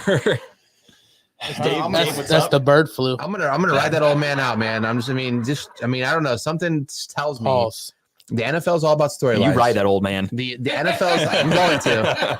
The NFL is all about storylines, right? And I get it. It's all not rigged. We believe that. And just looking at this weekend now, it's Joe also, Flacco, Ravens is what the NFL wants. look at the weekend's games, right? We know it's not rigged. But Yeah. you've got Tyreek going to Kansas City to play the Chiefs. Storyline, views. You've got the Green Bay Packers going to Dallas to play Mike his old team. McCarthy. Storyline, views. You've got, what's the other one that's a big storyline? Shit, I just had it the other day. What's the other game this weekend? Which AFC? Hold on, let me see it. I want to guess. Hold on, keep talking. You're good. I'm trying to think. Let's see. He might be playing them 2 times this year. Yeah, but he said we have a bad record when we play them twice. I don't know. Oh, Matt Stafford going back to Detroit, playing the Lions. Did you see those tickets? Are they fucking astronomical? The most expensive playoff tickets in the NFL are in Really? Detroit because it's the first time they've hosted a playoff game at Ford Field. Jesus. And it's Matt Stafford's first return. time back to Detroit. So Huge. tell me that the NFL is not salivating over this weekend. And if you could throw the Browns in there too, it's the Deshaun Watson Bowl, which Watson, even though he's not going to he'll be there, but he's not playing, right? But And I hate to break it to everybody, but the Texans just don't put asses in the seats. No. The Browns, hand to God, have one of the biggest fan bases in the world. You go to any city in the world, there's a good chance there's a Browns backers I club. guarantee you that Houston will have more Browns fans down there, I think. It's looking that way. Yeah. I know there's a big Cleveland invasion happening. Yeah. So yeah, the NFL tends to roll a little bit extra towards where the money goes. Just saying. Yeah. And Flacco back in Baltimore for a playoff game. Huge. Fucking Christ. Yeah, I'm excited for that. And if he beats him, Even better. But yeah, so that's going to kick off. We'll do our picks and everything in a little bit. First off, though, let's talk about who got fired. Dub chimed in. Arthur Smith, of course, was one of the first to get announced. It's been a very slow week of firings, though. They've kind of dragged it out. Yeah, but a lot of guys got fired in the middle of the season, though, that we knew was coming. Carolina fired their coach. The Chargers fired their coach. Oakland or Vegas fired their coach. So there were only a handful of teams still ready to fire.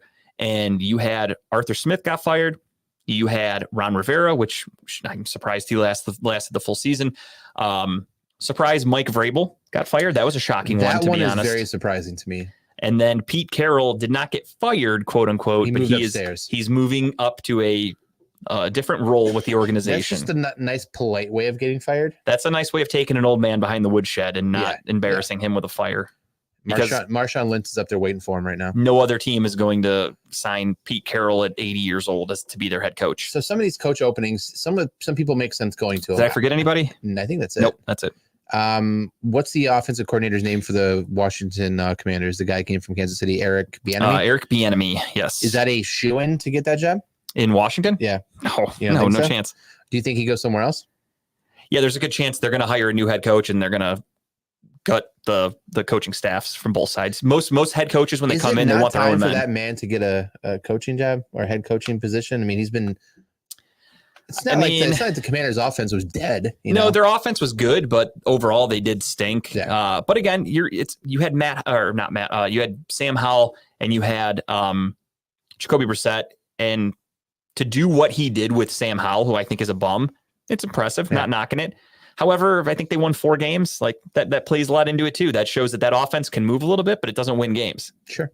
There were some times where they were in some close spots and they failed to produce when they needed to. That gets taken into consideration.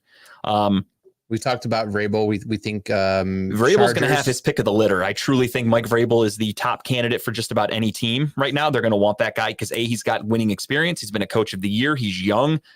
Players want to run through a fucking wall for him. If you're an NFL team with an open spot, do you go more towards Harbaugh or do you go more towards Vrabel right now? I would go towards Vrabel personally because Harbaugh has been coaching in college for so long that he has to kind of come back and get acclimated to the NFL. And I'm not saying he wouldn't do a good job, but I feel like he might take a little bit of time to get everything going because the NFL is a totally different game. Mike Vrabel clearly coming off 2 years ago, they were the number 1 seed. He was coach of the year. He's had decent defenses, some of the best run defenses in the NFL over the last few years. So I think Vrabel is the number 1 candidate in the NFL. Bieniemy back to the Chiefs OC. I mean, they're missing something in Kansas City. I think Bieniemy, that's the other thing too with Bieniemy is to my knowledge, hasn't had one offer for a head coach interview yet. No, and that sucks, unfortunately for him. Yeah. It does. But the problem was when he was in Kansas City, the offense was great, but he wasn't the play caller. Yeah. True. So that's a knock on him. That's like Alex Van Pelt, who the Browns have. He's not the play caller. That's why teams don't want Alex Van Pelt for a head coaching job, because he's never actually called a game, except for technically he kind of helped in the playoff game, but that was actually more so our special teams coordinator. Forgot his name. What was his name? He's the one he was the interim head coach for the Panthers this year. I forgot his name. Was it the guy who? Yeah, I got it wrong the week that he became the coach. I'm going to get it Did wrong. he have some I don't issues, remember. like legal issues with him too? I think he did actually, a little behind the scenes stuff. I know who you're talking about. Yeah, I just can't remember his name. Who gives a shit? Anyways, so Harbaugh though. So do you think Harbaugh? First of all, do you think Harbaugh comes out of college? Do you think he goes back to the NFL, or do you think that Michigan makes him an offer he can't refuse? I think he goes to the NFL because he wants a Super Bowl. He's won at the college level. He now has a national championship. He's been to a Super Bowl. He's been to a Super Bowl and he blew it. So I feel like that's kind of eating at him to where he's Chris Tabor. That's his name. So I think he's at a point where he wants to win a championship, and rightfully so. I totally understand. My computer just died. I knew that was going to happen. I forgot to charge it today. Way to go. I don't need it anyway. Who gives a shit? I was just watching our show on it. So. But yeah, no, I think he goes to the NFL if he gets the right offer. Mike Prefer, I don't remember which one. Was it Tabor was the one who was the head coach for the playoff game, I think. Well, I think it was Prefer. Was it Prefer? I got him confused, actually. I think I made the same mistake Brandon did. I think I called it Chris Tabor when wasn't I think it was Prefer, because Prefer's the one that had the issues behind the scenes with some things. Maybe that's what it was. I don't know. They look alike. They're all the same. It's a special teams coordinator. White guys. Who gives a fuck? They don't even need names unless it's Bubba Ventrone, best in the NFL. But anyway, yeah. So let's talk about that a little bit. Speaking of coaches that are no longer going to be on the sideline next year, Nick Saban announces his retirement about 2 hours ago today. Breaking news. It sucks. It happened so fast. Don't even have a picture of it. I had to correct myself because 10-year, $125 million. There's no fucking way. No, he's not going back to Michigan. What is it? Michigan offered 10-year, $125 contract with a caveat of no NFL contact. Yeah, he's not taking that. There's no way. You can't put a block on someone like that. I just don't think that's not even that much money. $12.5 million. So here's my question with a year. I would rather go to the NFL with the Saban thing. So when a coach for college either quits, retires, or gets fired, the transfer portal opens back up for 30 days. Yep. So do we have a mass exodus out of Alabama right now? I mean, they're fucking loaded with players. It depends on who his predecessor is. Had they announced that yet? No, not yet. I mean, that's a big thing is who's taking over. It's also very curious that they haven't announced it yet, because usually you want to try to save face and get out in front of these recruits who you just recruited and say, hey, yes, he's retiring. However, this guy you like this was happening. Here's what we have. Yes. This guy that you guys fell in love with. So I'm curious. And I'm also curious, did he know he was going to do this the entire time? Like, was he out there recruiting last year knowing he was going to retire? Or do you think he just said, fuck it, I'm done? I don't know.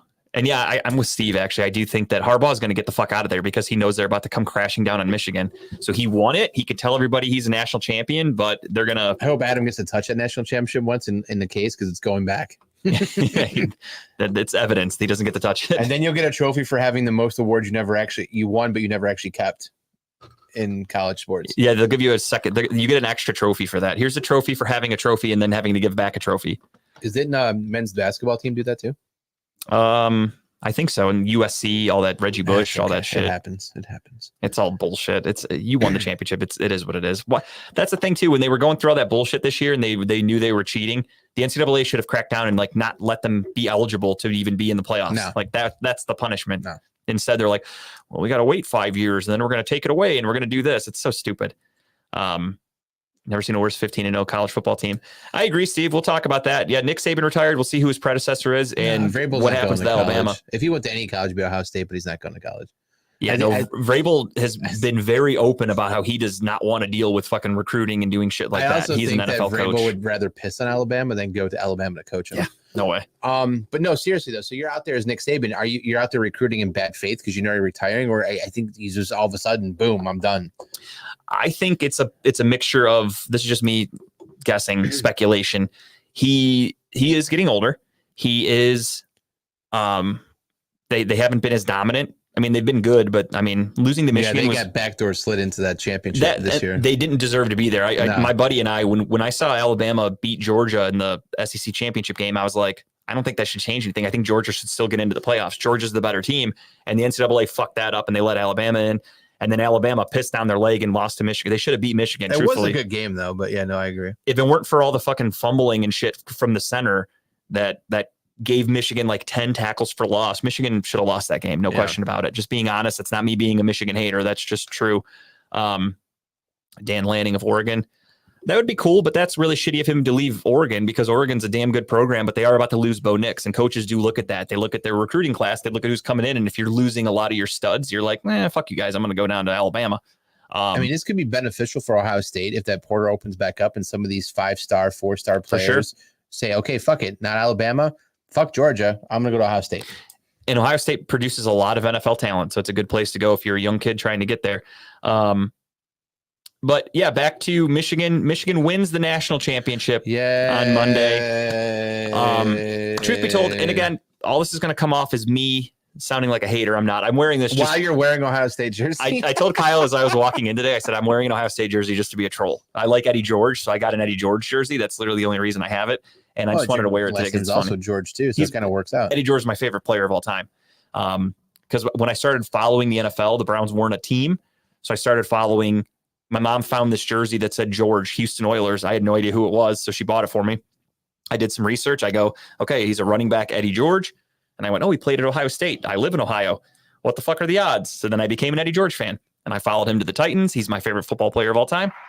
And the fact that he's a Buckeye, I was like, well, if I ever go to something that is a Buckeye party, I want to have something of Ohio State. It's a good investment. Yeah, I got it from China. It was like $25. Priest Holmes. It's a sick looking jersey. Yeah. Are you? Hey. Oh, Priest Holmes was the shit back in the day, man. When I was in high school, middle school, I wore jerseys of almost everything that was in Cleveland. I had LeBrons, don't get me wrong. Did you have a couple starter jackets back in the day? Or is that I had a Charlotte Hornets one, yeah. Yeah. I feel like everyone had the Charlotte Hornets. I had a Cowboys. Oh, Cowboys one was Cowboys sick. is popular too, yeah. Those little things in the front. I was way different back in middle school and high school. I was a big rap fan. I loved jerseys. Back when rap was good, in my opinion, rap was really fucking good back then. Nowadays, really not a weird fan. jeans, like those Janko jeans that were like wide open and shit too. No, I didn't really wear those. Those were more like Bows. those were more if you were like a metal kind of guy. Like if you don't get me wrong, I love Limp Bizkit and Korn and all that, but I didn't dress like that. I dressed like Fred Durst for a little bit. I went through that phase that I'm more than proud of. And then I went to high school and I was just I loved rap music. I wore nothing but basketball and football jerseys all the time. My whole wardrobe was jerseys. I wore Dirk Nowitzki, Allen Iverson, LeBron, Donovan McNabb, fucking Eddie George. I loved all those guys. I'd wear everything that wasn't Cleveland pretty much. Nice. Because I love sports. Ricky Davis was still my favorite Cav of all time. I loved Ricky Davis. They didn't sell his jersey back then, so I had an Andre Miller. But that's how, I had some abstract jerseys. I had Michael Jordan on the Wizards. Never, ever bought a Steelers jersey. Never. Dave said I had a Dallas Mavs starter. Oh, and a Steelers starter jacket. Starter jackets are fucking sick, dude. I love them. I would get a Troy Polamalu jersey or a Heinz Ward jersey. I would too, to wipe my ass. Heinz Ward, man. Talk about a guy who's getting gypped from the Hall of Fame, huh? He doesn't deserve to be in the Hall of Fame. Are you kidding me? The only way you can get gypped is if they double charged him when he's buying a ticket. That guy doesn't deserve to be in the Hall of Fame unless he's a patron.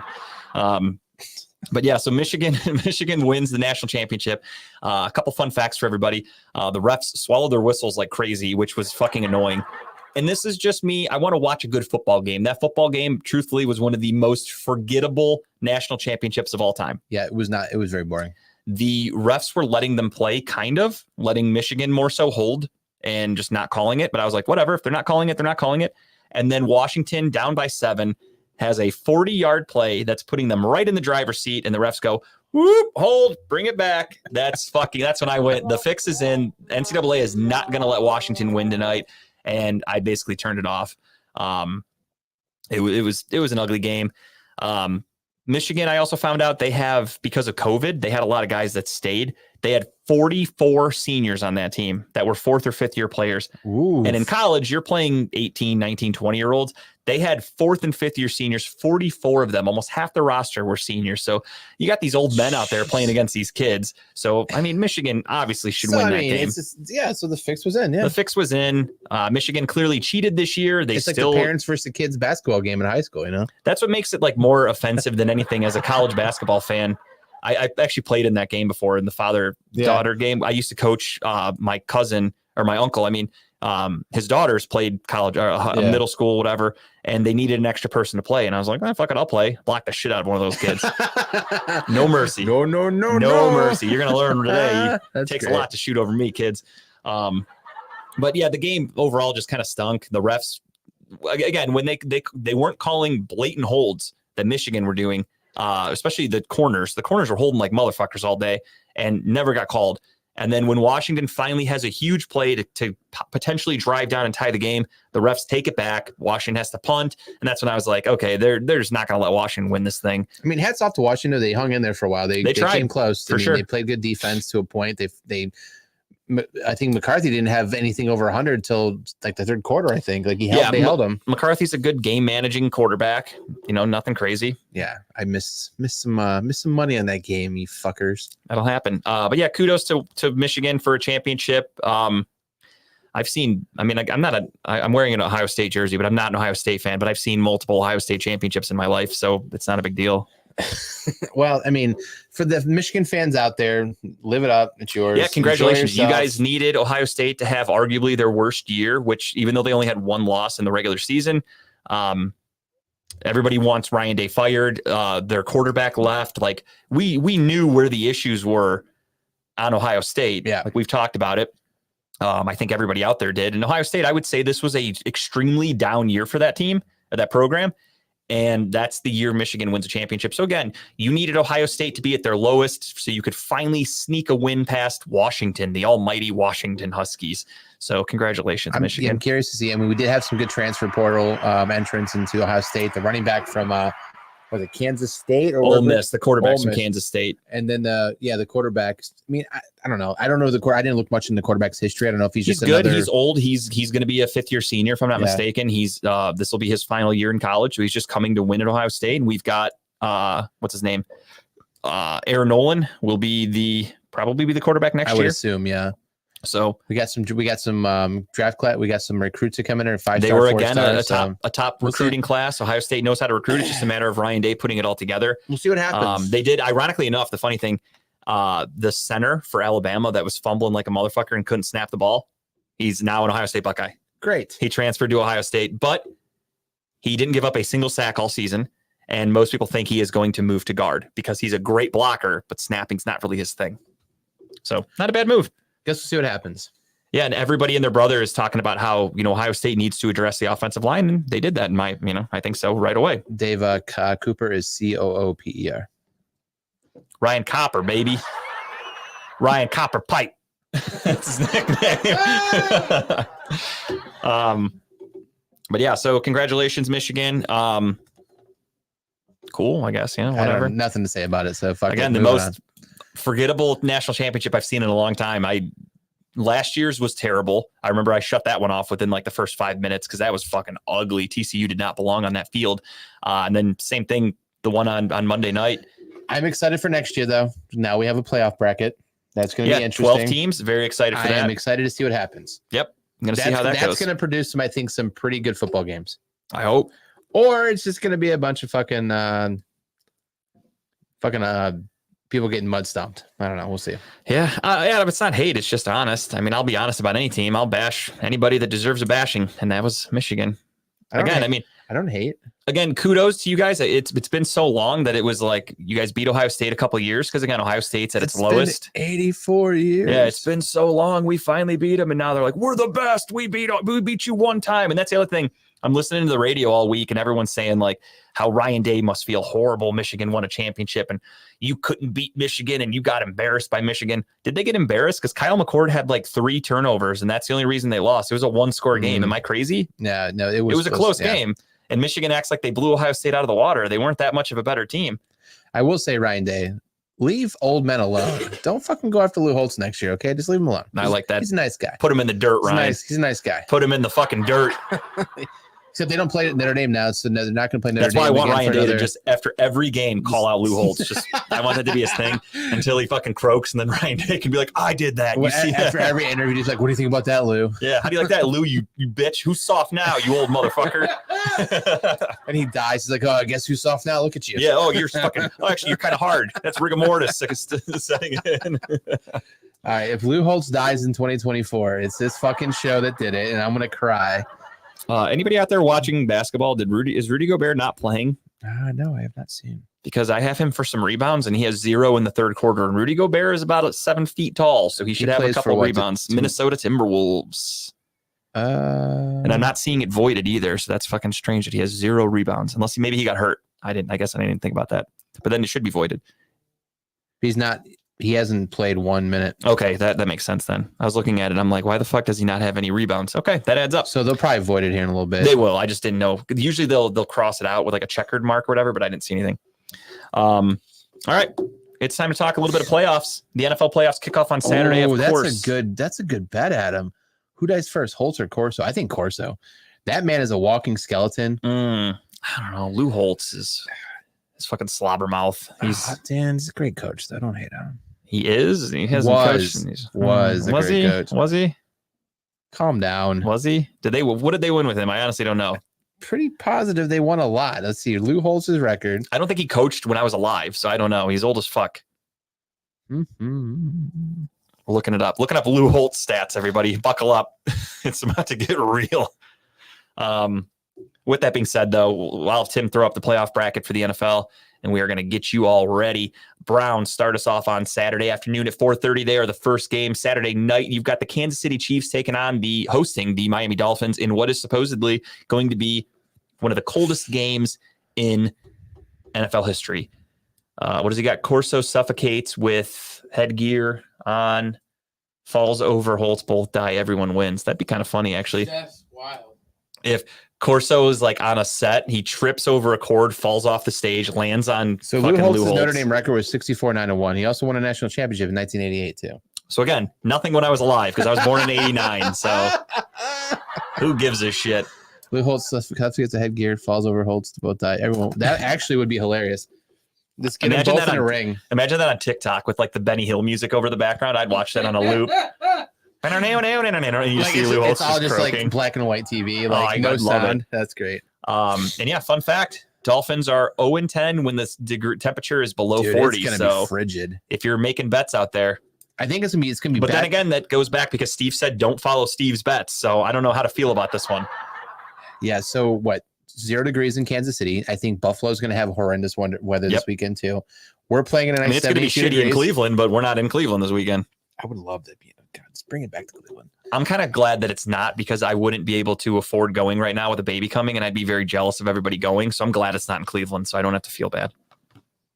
Okay. Fair I'd enough. have FOMO, big time. Yeah. So Miami and Kansas City are playing on Saturday night. It's going to be frigid. That game is a Peacock exclusive. So if you don't have the cock, you're not watching. Sorry, everybody. Then on Sunday at 1:00, the Buffalo Bills are hosting the Pittsburgh Squealers in what should be the easiest win of the year for Buffalo, most are saying. And most most are saying. And then you've got, I forgot the actual schedule for the rest of it, but you've I got gotcha. who's what's the Monday night game? That's the Packers?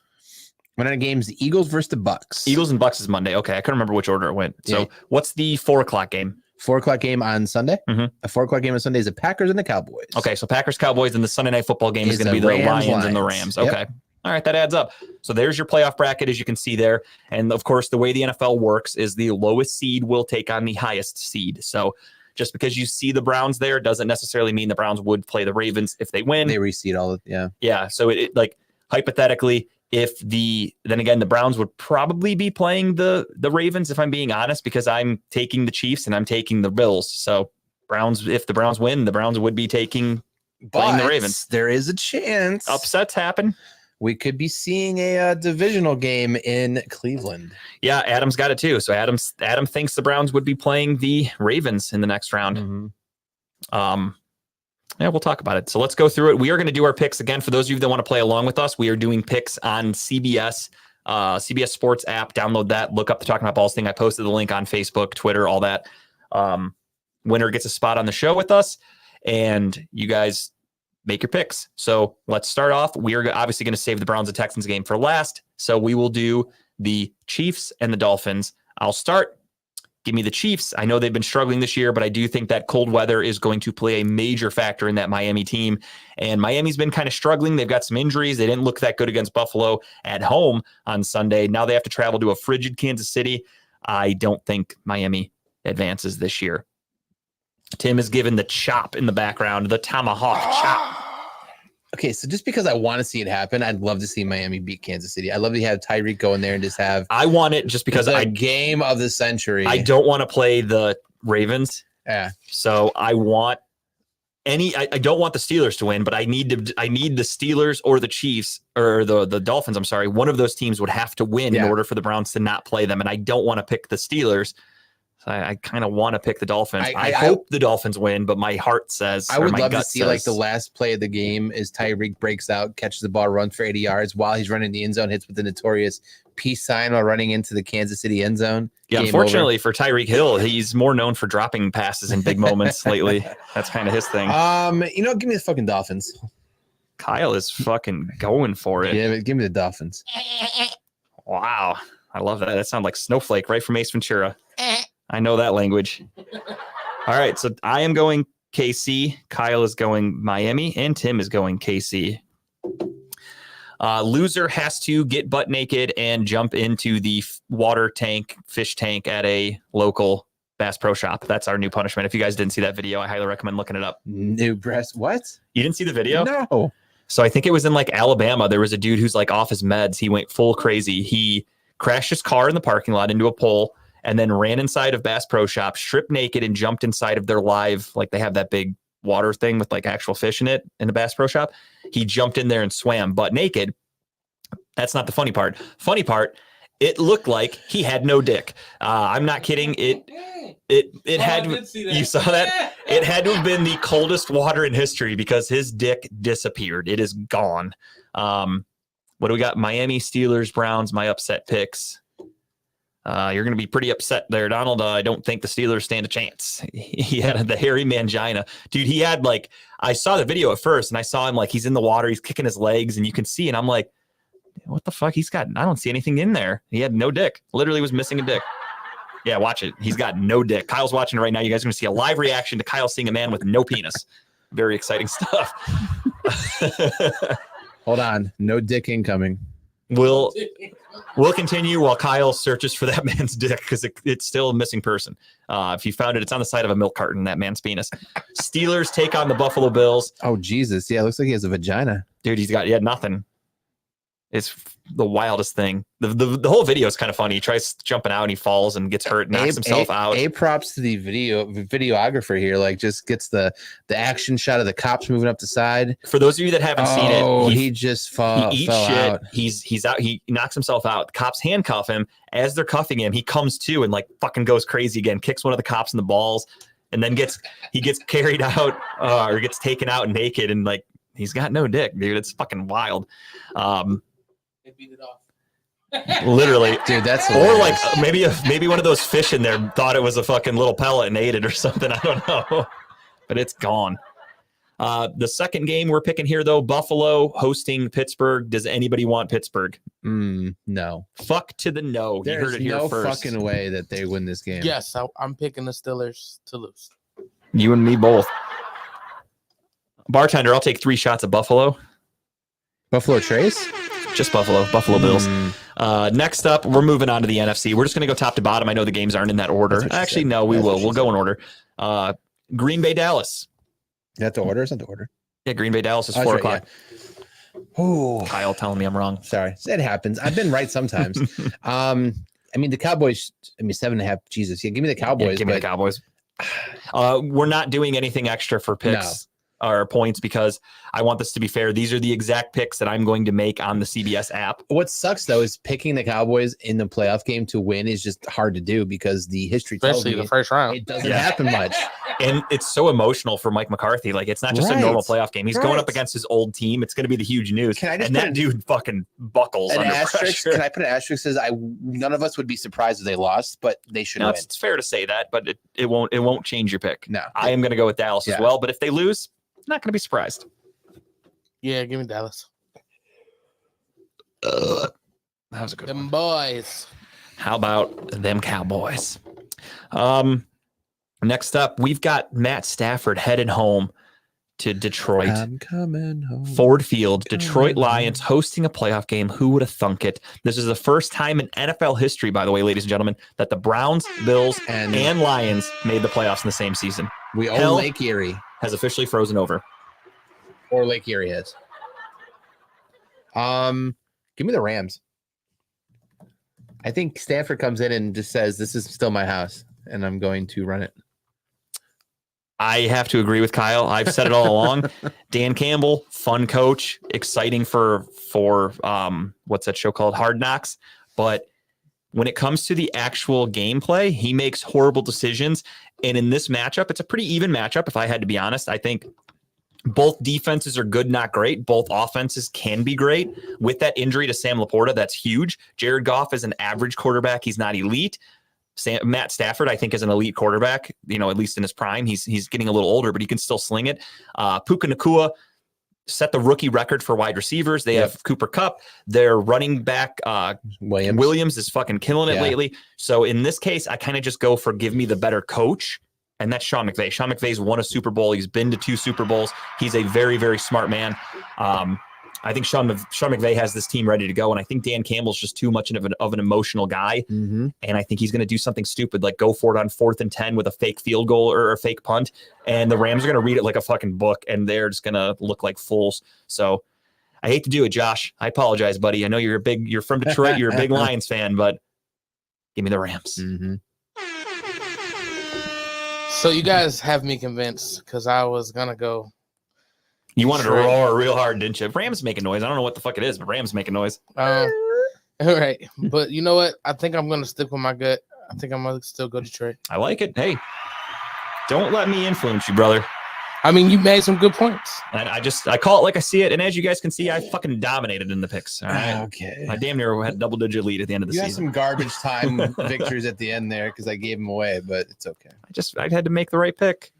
And then that gets us to Monday Night Football. You got the Tampa Bay Buccaneers taking on the Philadelphia Eagles. The Eagles have been shitting down their leg. They are in shambles, truthfully. They went from a Super Bowl favorite last year and lost to being another Super Bowl favorite in the preseason to now there is rumors that Nick Sirianni is on the hot seat in Philly. Things are not looking good. There's not a lot of brotherly love happening in Philadelphia right now. If Philadelphia gets upset in Tampa Bay, first round of the playoffs, I think Sirianni gets shit canned immediately. Really? I do, but I don't think that's going to happen. I've seen Baker Mayfield all too many times. I do not think Baker Mayfield has what it takes to win a playoff game against a caliber team like the Philadelphia Eagles. Again, I've said it once, I've said it before.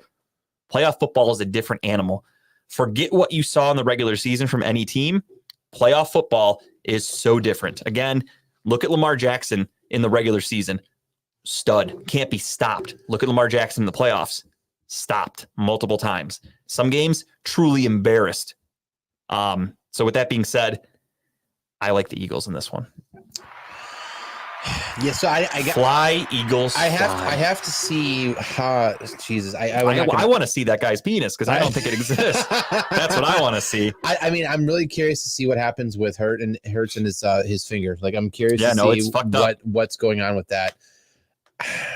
I mean, I got the smart picks, the Eagles. I got to go with the Eagles, but I think it's gonna be closer than people probably think it's gonna For be. sure. Again, they really are in shambles. There's Yeah, currently I think rumors they're that lost. Sirianni's on the hot seat. They had a players only meeting the other day that AJ Brown held, of all people, who's known to be a hothead. Yep. And that's not a good sign when AJ Brown's the one trying to get the team to work together and everybody on the same page. Not great.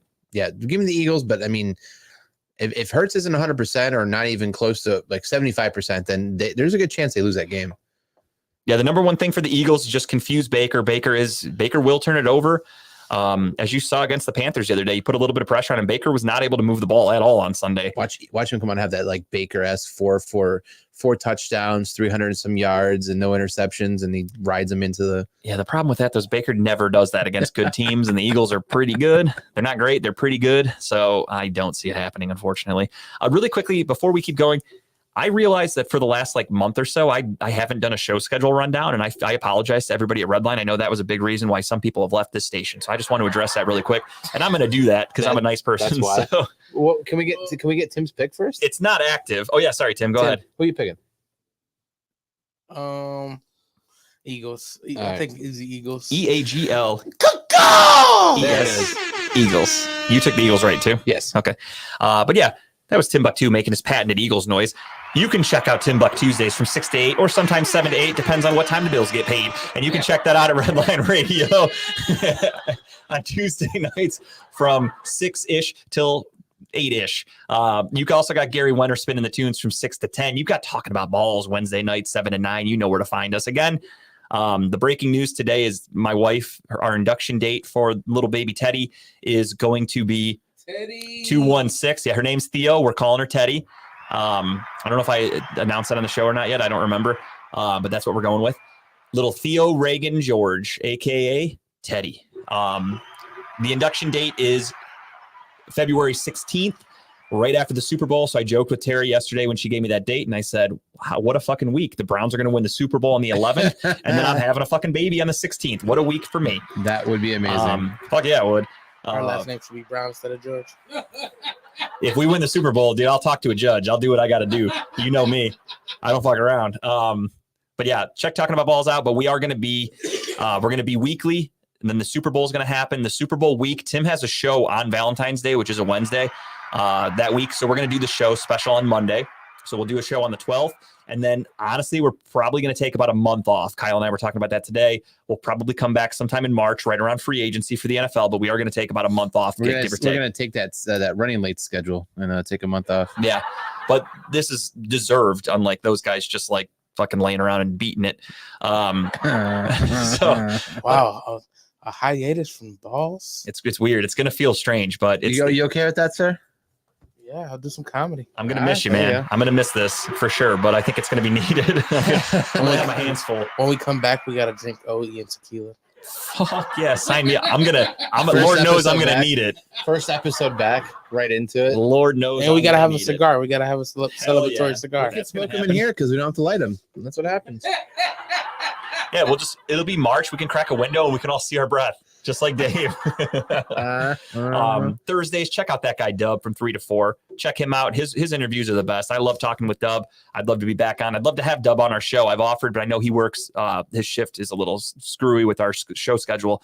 Then, of course, you got Lex Vegas from 7 to 8. I mean, let's be honest. Lex Vegas is Redline Radio. He's the heart and soul of this place. He keeps everything going. He's funny as fuck. Check out his show. Tell him Talking About Balls sent you. Tim is the producer on there. Tim's funny as fuck on that show as well. So definitely stop by and say hello to everybody on any show at Redline Radio, but especially check out Lex Vegas. Saturday mornings, you've got Unscripted with Dave, Adam, Shane, Chipper. You never know who's going to be there. This week, I think they're live on location. I forget where. My apologies, but they are live on location. So check them out from 10 a.m. till noon. Too much information from 5 to 8. They're still 5 to 8, right? They're doing 3 hours. They are no longer here. Oh, Who? that's right. That's Who? right. You told me that, but that's how long I haven't done a fucking Who? show schedule. Too much information. Really? Okay. Yeah. Yeah, they're gone. So Jen's still here though, right? Not Yes. much information. Got it. Okay. The problem is they gave too much information. They And ran nothing out. else is They there. ran out of information. Comedy and Cocktails with Jen, though, can be heard from 8:30 to 9:30. And that makes sense. I forgot about that. We talked about that before. And then, God damn it, Justin! You should know this. well, sorry, but the station manager hasn't updated the schedule. The Steel I am City. the station manager. Oh, shit. Damn, you're on a roll, man. Keep going. I'm going to rename this episode to The Burial because I'm burying Tim. I apologize. And then you can check out the Steel City running late sometimes. I don't really know when their show is. They're not consistent. I have no idea. Like the Steelers are in the playoffs, and I don't even know if they're going to do a show this week. I have no idea. But they're sometimes on from 10 to noon on Sundays, but I really don't know. They did a special Saturday episode a few weeks ago that ruffled a few feathers, to say the least, and they haven't been on since. So I don't know what's going on with It those wouldn't guys. make sense for them to go on the show Sunday, right? When the Steelers play Sunday, don't they? Yeah, 1 o'clock. So we should go on there and talk. Yeah. You would think, but I haven't heard anything. I Do a don't know if special- they're. I have no idea if they're doing a special show. 10 they do 10 to 12 anyway. So yeah, 10 to 12, then go watch the game. No idea. I'm not your producer. I'm not your radio host, but that makes sense to me. Yeah, no idea. All right. Well, wow, fuck, it is late. I didn't realize how late the episode was. Into the Browns. Let's get into it. Browns and Texans. We talked about it earlier. Everyone's healthy. The Browns have had 2 weeks off. CJ Stroud, rookie quarterback, going into the playoffs again.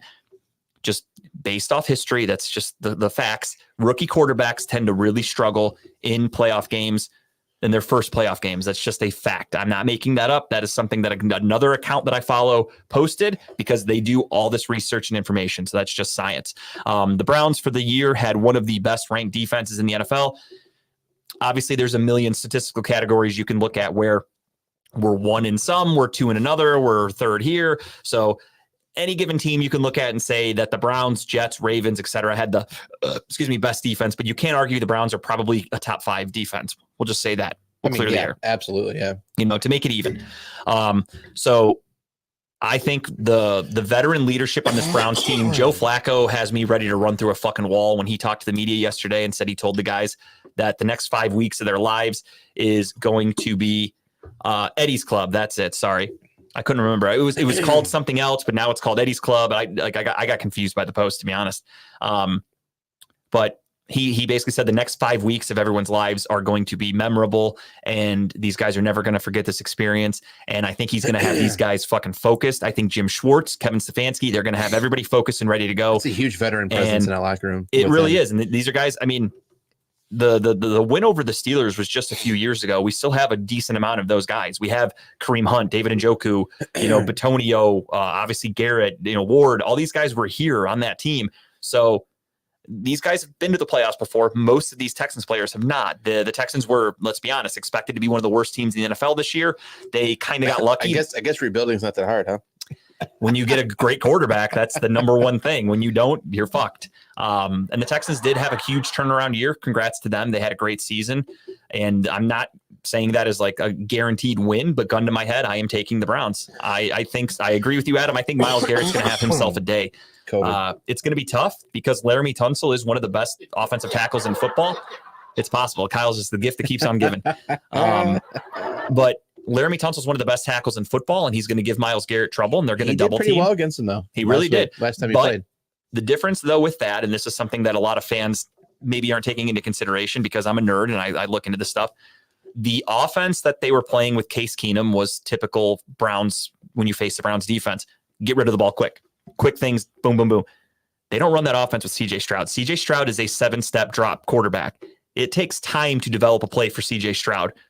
That's where Myles Garrett's going to really get home. Because if you watch any play, Myles Garrett has the highest pass rush rate in the NFL. He can get to the quarterback better than anybody. Does he get sacks all the time? No, but he disrupts the plays. CJ Stroud needs a lot of time to develop a play. If Myles Garrett's on his A game, which I expect him to be with damn near 2 weeks rest, we're going to have ourselves a day. Give me the Browns. I like the pick. Hallelujah. Hallelujah. Oh, Lord, give me the Browns. Obviously, we're playing a different team this week. I mean, we have CJ Stroud back. They get one of their best cornerbacks back. Derek Stingley. They're still without Tank Dell. If Tank Dell was playing this game, I'd be a little nervous. And my understanding is both of their defensive ends, Will Anderson, their rookie, and their other one, I forgot his name. The other one, I can't remember who the fuck his name is off the top of my head, but he got hurt against the Browns weeks ago and hasn't played since. And he's their best pass rusher, so that's huge. Yeah, that is huge. We also got healthy too. We're getting healthier. We're getting some potential defensive players back that'll help. I'm taking the Browns. I think just Flacco needs to do what Flacco does. Go out there and just sling the ball, get it to our receivers, let Amari Cooper do what he did. I want to see Elijah Moore involved more. Hopefully he's healthy. He's ready to go. And not twitching on the field. Yes. He was doing touchdown signs, man. Flack around and find out. He was doing touchdown signs. But yeah, I think it's going to be a homecoming game or a wake up and smell the roses game for CJ Stroud. I think Garrett's going to sack him twice, give him 2 sacks. And I think the Browns win. I agree. I don't think you guys need to know my pick. Yeah, I think I know where you're going, buddy. Taking those Texans. It's a clean sweep. What did Fuck the Texans? What was that last one? I didn't see it. Stroud can't stop our offense no matter how good he is. Go Browns. Exactly. Amen to that. CJ Stroud doesn't play defense, ladies and gentlemen, and I think Joe Flacco is going to have himself a day. Last time we played there, Amari Cooper set the Browns record for a receiver. I don't think that's going to happen again. I think they're going to focus on him a little bit better. Yeah, just a little bit. But I don't think it's going to matter. I think the Browns are the better team. The Browns are the veterans. I think the lights are not going to be too bright for this team. They look focused. We're 11-6 for God's sake.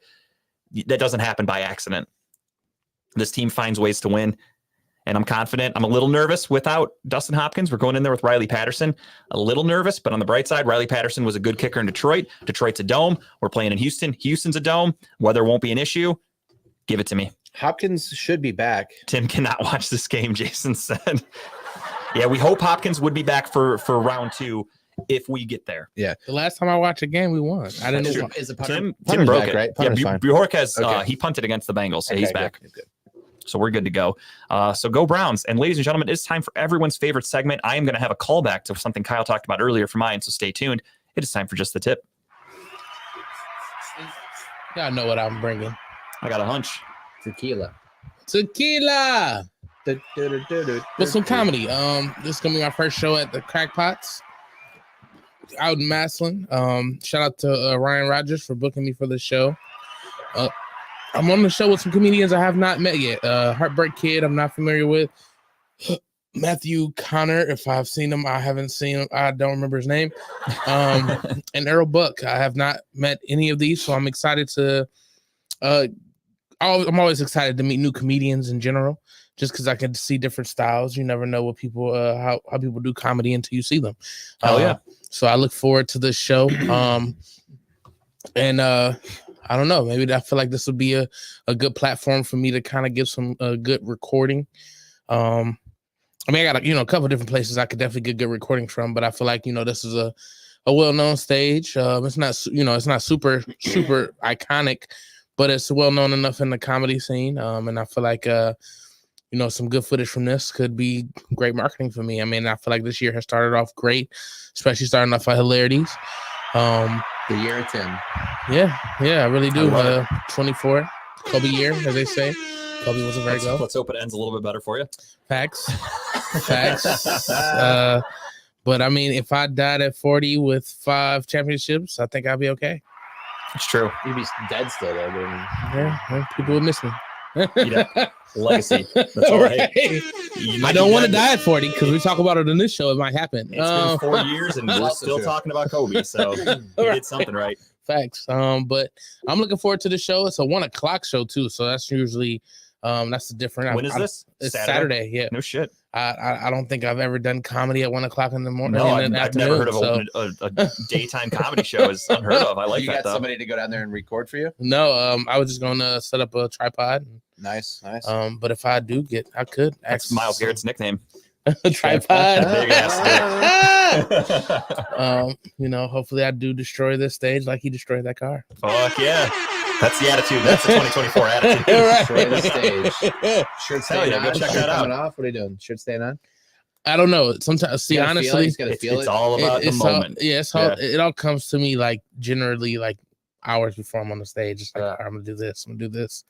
respect Sometimes it. even 15 minutes before I get on stage, because especially if I don't know I'm going on stage and hey, can you go on stage for me? You're like, all right, sure. Nice. So if I take my shirt off, it just happens. Happens Hilarities in the moment. Hilarities. I had no intentions on taking my shirt off. I walked in the building, and the energy said, "Your shirt is coming off." When you told me the joke, you gave me the little preview of it. When I saw the picture of you without a shirt, my first thought was that. I was like, how the hell did he get his shirt off? Unless he told a different joke. Like, well, how did that happen? And then now it makes sense. But that's why I asked. Because I was like, how did we get to that point? I got on stage. As I'm sitting there, I was last 2 out of the group. Oh, were you really? Yeah, I was the first. I was part of the first group to go up, but I was you were the last one of the Gotcha. group. And I took my shirt off. I even told him, I said, these titties ain't got nothing to do with it, but I felt like I deserved them. So, Hey, audience deserves a treat. yeah, right. That's amazing. I got a lot of props, because I don't think people understand how comfortable I am in front of I don't care who it is. And me taking my shirt off and standing up there, as you see, I didn't even realize I looked as comfortable as I looked on that You picture. did.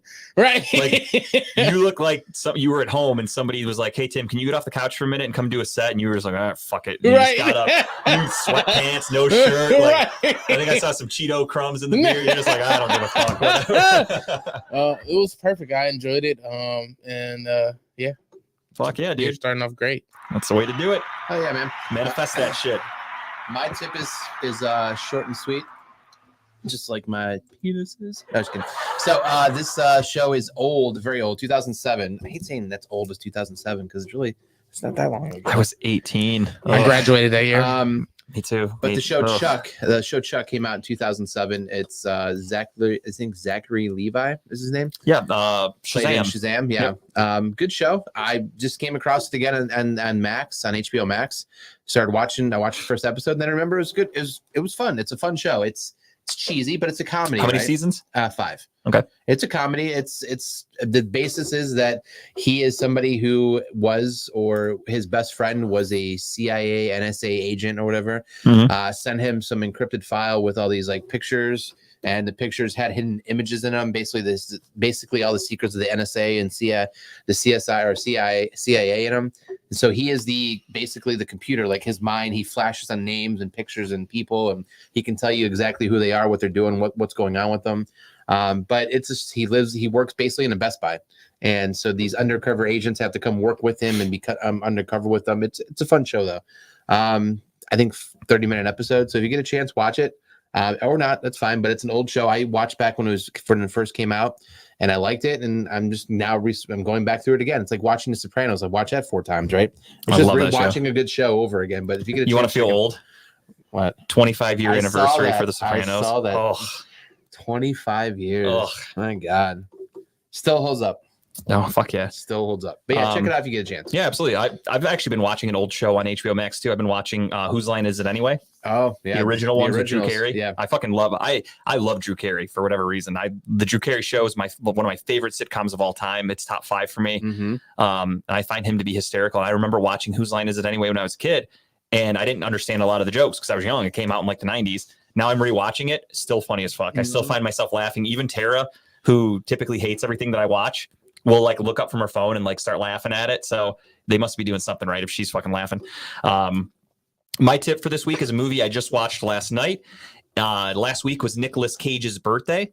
So I'm kind of on a Nicolas Cage kick. I rewatched what's the one? The Unbearable Weight of Massive Talent. Tara, I watched that alone. Tara didn't see it, so I rewatched it so she could watch it. She liked it too. That's a great movie. But my pick this week is a new movie that just came out. It's available to rent. I watched it on a streaming site. Don't tell anybody. Illegal. Dream Scenario is what the movie's called, and this goes back to what Kyle talked about earlier with cancel culture. So the premise of this is super fucking original, and it's really cool, and I really, really, really enjoyed this movie. So far, this is one of the best movies I've seen in a long time. He was nominated for an Emmy for this, wasn't he? Or Yeah. Grammy? Yeah. So Nicolas Cage is just a college professor, normal man, wife, kids, nothing special. And all of a sudden, he just starts appearing in people's dreams. Out of nowhere, everyone just starts having dreams about him to where he becomes this social media phenomenon. Tara said it was okay. Tara's uncultured. She doesn't understand good movies. Hey, Tara. So he then starts She getting... sneaks in at the end, doesn't she? He starts going in, he's in people's dreams, and he becomes this global sensation to where everybody knows who he is. He's famous as fuck. He's like the most famous person in the world, to where social media companies are like, hey, we want to work with you. We want you to start working with Sprite, because then if people see you in their dreams, and it's a marketing campaign, they're like, then they're going to start seeing Sprite. So that'll boost Sprite's profits. Like, they're trying to make him into this global thing. And he's like, no, I don't want to do that. I just want to write a book. Like, I've always wanted to be a writer. And they're like, how about we get you to do this? And we'll get you on a TikTok. And then we want to try to make sure you're in people's dreams. And like, it's basically, they're trying to force him to be this global thing that he's not. And then, I don't want to spoil much. People start having dreams about him still, but now they're nightmares instead of fun dreams. So then people start going, well, I don't like this guy anymore. In my last dream, he tried to kill me. So then he's basically getting canceled, and people are like, yeah, we don't want you coming here anymore. Like, his own kid's school, they're like, yeah, we don't want you at their play tonight because people are uncomfortable with you around. And he's like, what the fuck? I didn't do anything. He's getting canceled for literally because people dreamed about him. That's hilarious. And it's ruining his life. He went from being the most popular person in the world to the most hated in like a week. And it's just him trying to cope with that as a normal human being. and it clearly fucks with his psyche and his family and his day-to-day life. Really cool, really original idea. I enjoyed the fuck out of this movie. It was just okay though. Tara doesn't understand movies. She does not understand movies. Tara's like throw on a fucking rom-com and she's happy with it. She's all that. 10 Things I Hate About You. Loves those movies. She was literally just watching 10 Things I Hate About You the other day. Yeah, It was I saw on it in on my living TV. room. I just want to do this with Sarah. Go! She loves that. But check out Dream Scenario. Really cool movie. It was only like an hour 45, which nowadays is short. Short movie. So yeah, it was. I enjoyed the fuck out of it, truthfully. So check that out. Again, I think it's only available to pay to rent, but I found it, so you can find it too if you really put your mind to it. That's I it for never me. watched rom-coms, liar. Bullshit, dude. Should you be having a kid with this woman? Do you even She- know your wife? She watches like the fucking what's it called? The Other Woman with the chick with the huge tits, Kate Upton, is it? I I think. mean, I watched that, but not for the reason she probably watches Right, that. she watches that movie all the time. It's She's- always on. If she's it's got on some- TV, she's got it on. She she's had got 10 Things I some- Hate About You on the other day, so she watches all First that off, shit, I dude. like 10 Things I Hate About You because, I mean, Heath Ledger, great actor. It's an overrated movie. But yeah, no, she watches that shit. She's a fucking liar. But with that being said, we have reached the end of this show. This is potentially a buzzball week. If the Browns win, we are definitely buzzballing next week. I will be off my antibiotics and I'm ready to fucking pound a buzzball. So Browns, get out there and get that W. Let's go Browns. Play smart, play fast, stay healthy. Let's win. Let's move on to the next round. Flacco round and find out. And that's all I got. You guys got anything else? Nothing. Let's go. There's only one thing left to do. Win the whole fucking thing. Go Browns. Everybody, thank you for watching. We'll talk to you next week. Cleveland, that was for you. Later. See ya. Detroit.